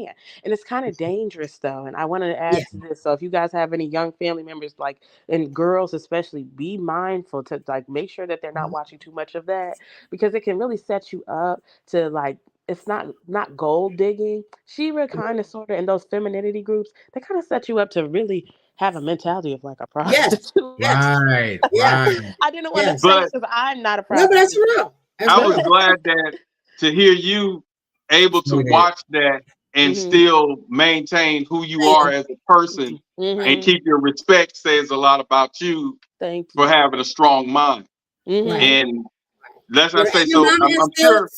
And that so much of that is already instilled because Mama did show you that. Yeah, you're right. You're right. And then I stayed away from it just watching social media, because my girls the same way. They watch it. They a lot of social media and all that. They still have those standards that I taught them. Exactly. And they're so lucky. I can tell you're an awesome mom. Thank you. Just by speaking to you. You guys seem like, I can definitely tell. But just be mindful of that. I didn't realize it at a young age, but it was like, I would start watching her videos and I'd be like, so I have to date a man. And then some of the stuff is also anti-Black. She would say, you have to wear wigs. You can't wear your natural hair to date men of wealth. And then you start to think that, and then it's like, well, damn, I'm Black. What am I supposed to? I'm supposed to change everything about myself. About me, no. It doesn't. But I was young, and thank God I did not act on that. I was like, you know what? I have my own mind. And then also another thing is, you don't have to date a millionaire or a billionaire to date a man of means. You just need to make sure that you don't have to be a gold digger. But I do think that in this day and age, women are gravitating towards gold digging, because it's like, well, damn, some of these men are not giving us anything, and we're sacrificing our lives. I think that maybe we need to have have like maybe something in the middle between gold digging, like this is like an extreme. Gold digging is an extreme. It's like a sport. Some women like it's almost like it's borderline sugaring. Sugar. So no babies. one marries for love anymore. No one dates for love anymore. They don't, but I think it's like men and women have to come to a certain like level of agreement. Like women should be seen as valuable. We should be valued more. We're not valued even in our own homes. Like I love my family members, but they have a history of not really valuing, supporting women, uplifting women like they should. And I see that a lot. It's like it's something that has to give. My cousins and I, we've undergone a lot of pain because of that. I love my mom, I love my dad, and I love my family. But sometimes I grew up feeling like, oh, these people don't like me because I'm a girl, and they don't. And that's a lot of people's families. A lot of people's family members are like, oh, you're a girl. You're to cook, clean, stay in the kitchen, have babies, and just shut up. And we're to be seen and not heard like a child. When I'm not a child, women can accomplish anything. Watch the Barbie movie. That was a beautiful movie. Oh, my daughters just told me they watched the Barbie movie. Yes, go out, watch it. It's back in theaters. It's a beautiful movie because it talks about the extremities of patriarchy. Like Ken felt like he was nothing without Barbie, but Ken was somebody. He was somebody with Barbie. He was someone without Barbie. So feeling like you're nothing without a woman, and then going out trying to find yourself, and then he found himself in all the wrong places. Right. He turned into this extreme macho man, borderline homosexual. Dude, yeah, and it was like crazy. And then what ended up happening at the end was Ken was like, you know what, I am enough, which means like I'm enough. And every man needs to know, hey, you're enough. You're enough. You were born enough. You're here for a reason. God made us all. I don't know who believes in God or not, but you don't have to even believe in God. Your higher self is enough. You are enough. God, and I believe that God created us all fearfully and beautifully. So a man is enough, a woman is enough. We are here for a reason, and that is saying something, So I love that movie. The Barbie movie was so beautiful. You guys have to watch it. Beautiful movie. I'm gonna have to rewatch it because I got something totally different. Barbie was really like downing the men in that. So I don't know. I'm gonna have to rewatch it. You have but just watch it from all different aspects. Yes, from different aspects. Yeah, I've seen something different. I think you should. You have to rewatch it again. It was such a good movie. I'm gonna give me a drink. I'm gonna give me a drink and rewatch. I tell you what, why don't we all watch it and review it next week or something? Yes, I would love that. Maybe I'll come back. I'll give it a watch this weekend. Okay, yes, please do. I would love for you guys to watch it. Just like give your give your perspective and come back on the show next week. I would definitely be tuning in. I only watch Black Barbies. I know that's Shut up. Hey, they had some black ones in there. The black Barbie was the black ones president. in there. She was the president. She was like, of course I run all of this. I was like, I know that's right, girl. She knew it was that was a very woke movie. And most of the time you gotta watch stuff 2-3 times to get all the points. Right. It was beautiful. Especially me, because I be doing a whole lot of stuff and I just be seeing certain parts and I'm like, I ain't feeling that. But it seemed like she was too independent and I don't know. I'm gonna have to I'm gonna watch it again. Just watch it one more time. You'll be like, oh, okay, I see now what they mean. Because you know what, in the real world, women are they're not able to shine like that. No, they're not valued in that way. Yeah, they're not exactly, and I think that's what that Barbie movie was showing. Because it's like to all those little girls, all the grown women, So I know women in my own life that have spent all their life, and they really had to sacrifice so much because they were not valued, and they tried to do it to me. That's about to be a subject. I'm about to put that down as a subject. But these days, women don't value themselves. They don't. But it still comes. But the root of that, though, Black, is because we aren't valued in our homes. We aren't valued as little girls. So we don't learn that value growing up. So we grow up as not valuing ourselves. Should we go back to that tradition? Should we go back to that tradition of keeping the women barefoot and pregnant? They say tradition date. But also what happens they don't like tradition. What you say, George? Well, also what happens is a lot of times young women can be seeking that validation from the wrong places. Right. And that's what happens. And that's a totally different topic altogether. If you're not validated as a kid, then you're going to seek it in all the wrong places. And sometimes they don't have to be seeking validation. Sometimes they just be a hoe. Okay, yeah. We gotta go. It's 10:18. It's time to wrap it up. I'm done with all this for tonight. Okay. Thank you, Lisa. I appreciate you guys for having me on the show. I would love All right, to Lisa. all the time. Watch that movie, y'all. Anytime. We're gonna watch it. We're gonna watch She it. said, "Watch the movie." So awesome. We got to watch this movie now. We got to force ourselves to watch this Barbie movie. Bye, you guys. Bye-bye. Thanks, All right, Lisa. appreciate you. But yeah, with that being said, on this topic, I guess we're about to land the plane because we were about to land it before Lisa came on. But yeah, I need to see what she had to say. You know what I'm saying? But like, Yeah. great. Because speaking of breaking tradition, my wife done brought the baby in here to me to take Oh care yeah, of. we already know. Right. Yeah. You and hey, and Austin, I commend you because you stayed later than 11. And that's why I showed all the videos before 11 because I know you have to go at 11. Yeah. It's time for all of us to wrap it up. But yeah, we about to wrap it up. Next week we're gonna do Chanel's gonna do her Black History, and then we'll come back. Black in History. I want to say the last week, I guess, if we can look into touching up on whatever she was saying, and we'll put something together. Chanel will be the main host, and we'll come on. But you'll see it's so much that we can tackle now in 2024. And being that I'm more open now, I'm not in that shell where I'm afraid to touch on homosexuality, transgender. I'm not tripping on that anymore because it is what it is, and it's just our personal opinions. Absolutely. So and we can always invite guests to come on and talk about different aspects and perspectives. So like, come on in and argue your point or speak your mind, whatever it is. We have a cerebral discussion. So yeah, everybody on the panel is neutral, and nobody is anti-gay, anti-whatever. Has any agenda. We just have our opinions, but at the end of the day, we understand people do what they do. So, So be like Lisa. If you feel like you got something to say, something to add, come on in. Bring it on. I mean, if you say what you say, I'm gonna always post a link on the social media pages that you watch it on, whether it's YouTube, X, or Facebook. So you want to tap in, just tap in, and everybody will be accepted, and your point or comment will be heard. So that's where we are. And with that being said, health discussions, come in and let's talk about the stuff, y'all. Right. Yep. And as you notice, we don't disrespect each other, nor do we disrespect our guests, whatever their opinion is. Right. So we just talk about it. That's it. And then as a tradition, if someone says something that I don't like, if I don't have nothing nice to say, I don't say nothing at all. So show them what you do. Show them what you do, Black. Show them what you do. Spin that chair around. I ain't got nothing to say.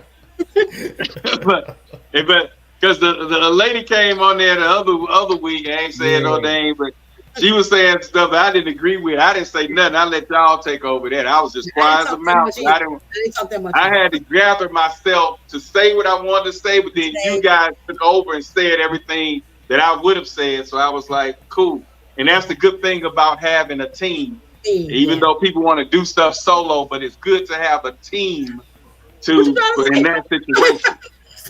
Because she said some stuff, and I was like, I was ready to go in, but then Chanel said something, Austin came back, and I was like, if y'all go back and look, you'll see my facial expression.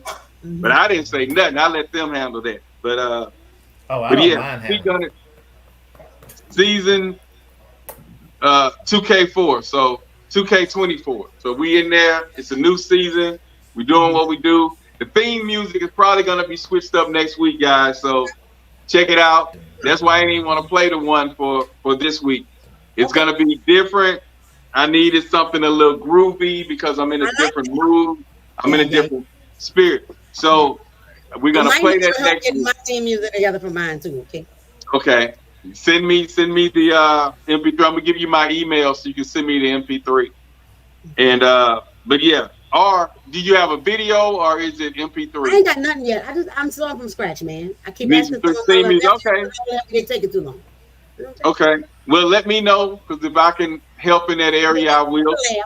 Right. So, but yeah, I think it's gonna be a little bit more groovy. It's gonna be more what I like. So that's why I didn't even want to play the theme music for this week. I'm like, you know, this is my first time back in 2 weeks. So I say, yeah, I want to kind of switch it up. So next week is going to be different theme music and y'all going to kind of like the videos that's with it. So let's check that out. But with all of that being said, it's the Speak On It podcast, season 2K24. And we giving more in 2K24. That's the theme. So we're doing what we do. So just keep tuning in, man, and let's spread the knowledge.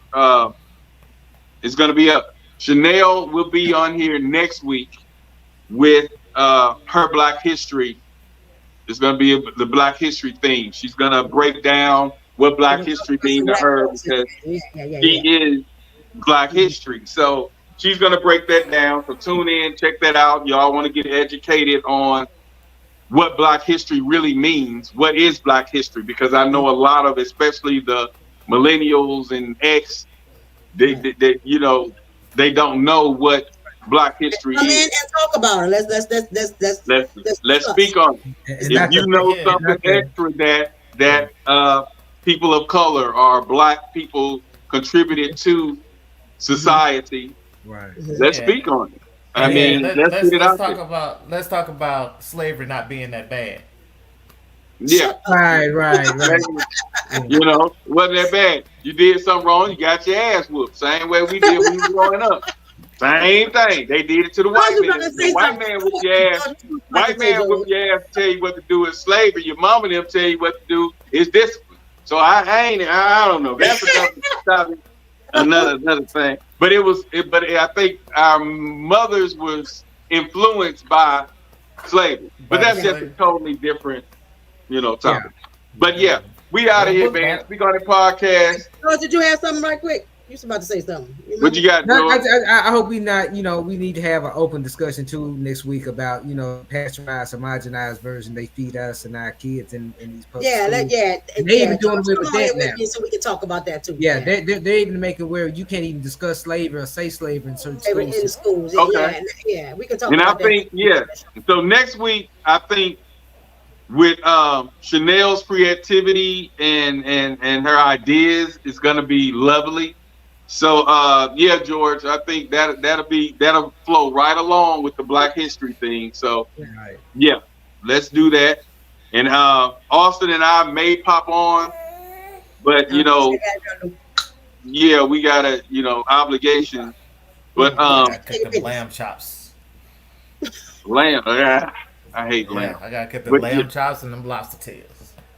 All right, you just gotta do. He named the main two things on like. Guess you won't be over then. Yeah, I won't be over there then. But we'll probably do a virtual dinner, and then we'll show y'all a piece of virtual dinner. That'd be nice. All right. But with that being said, Speak On It podcast season.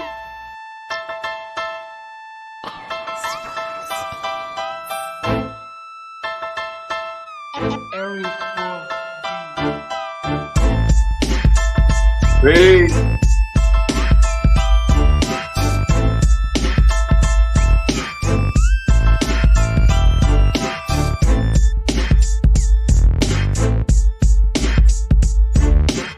Shout out to everybody who watched, tuned in, Locust, Lisa. We out. Peace.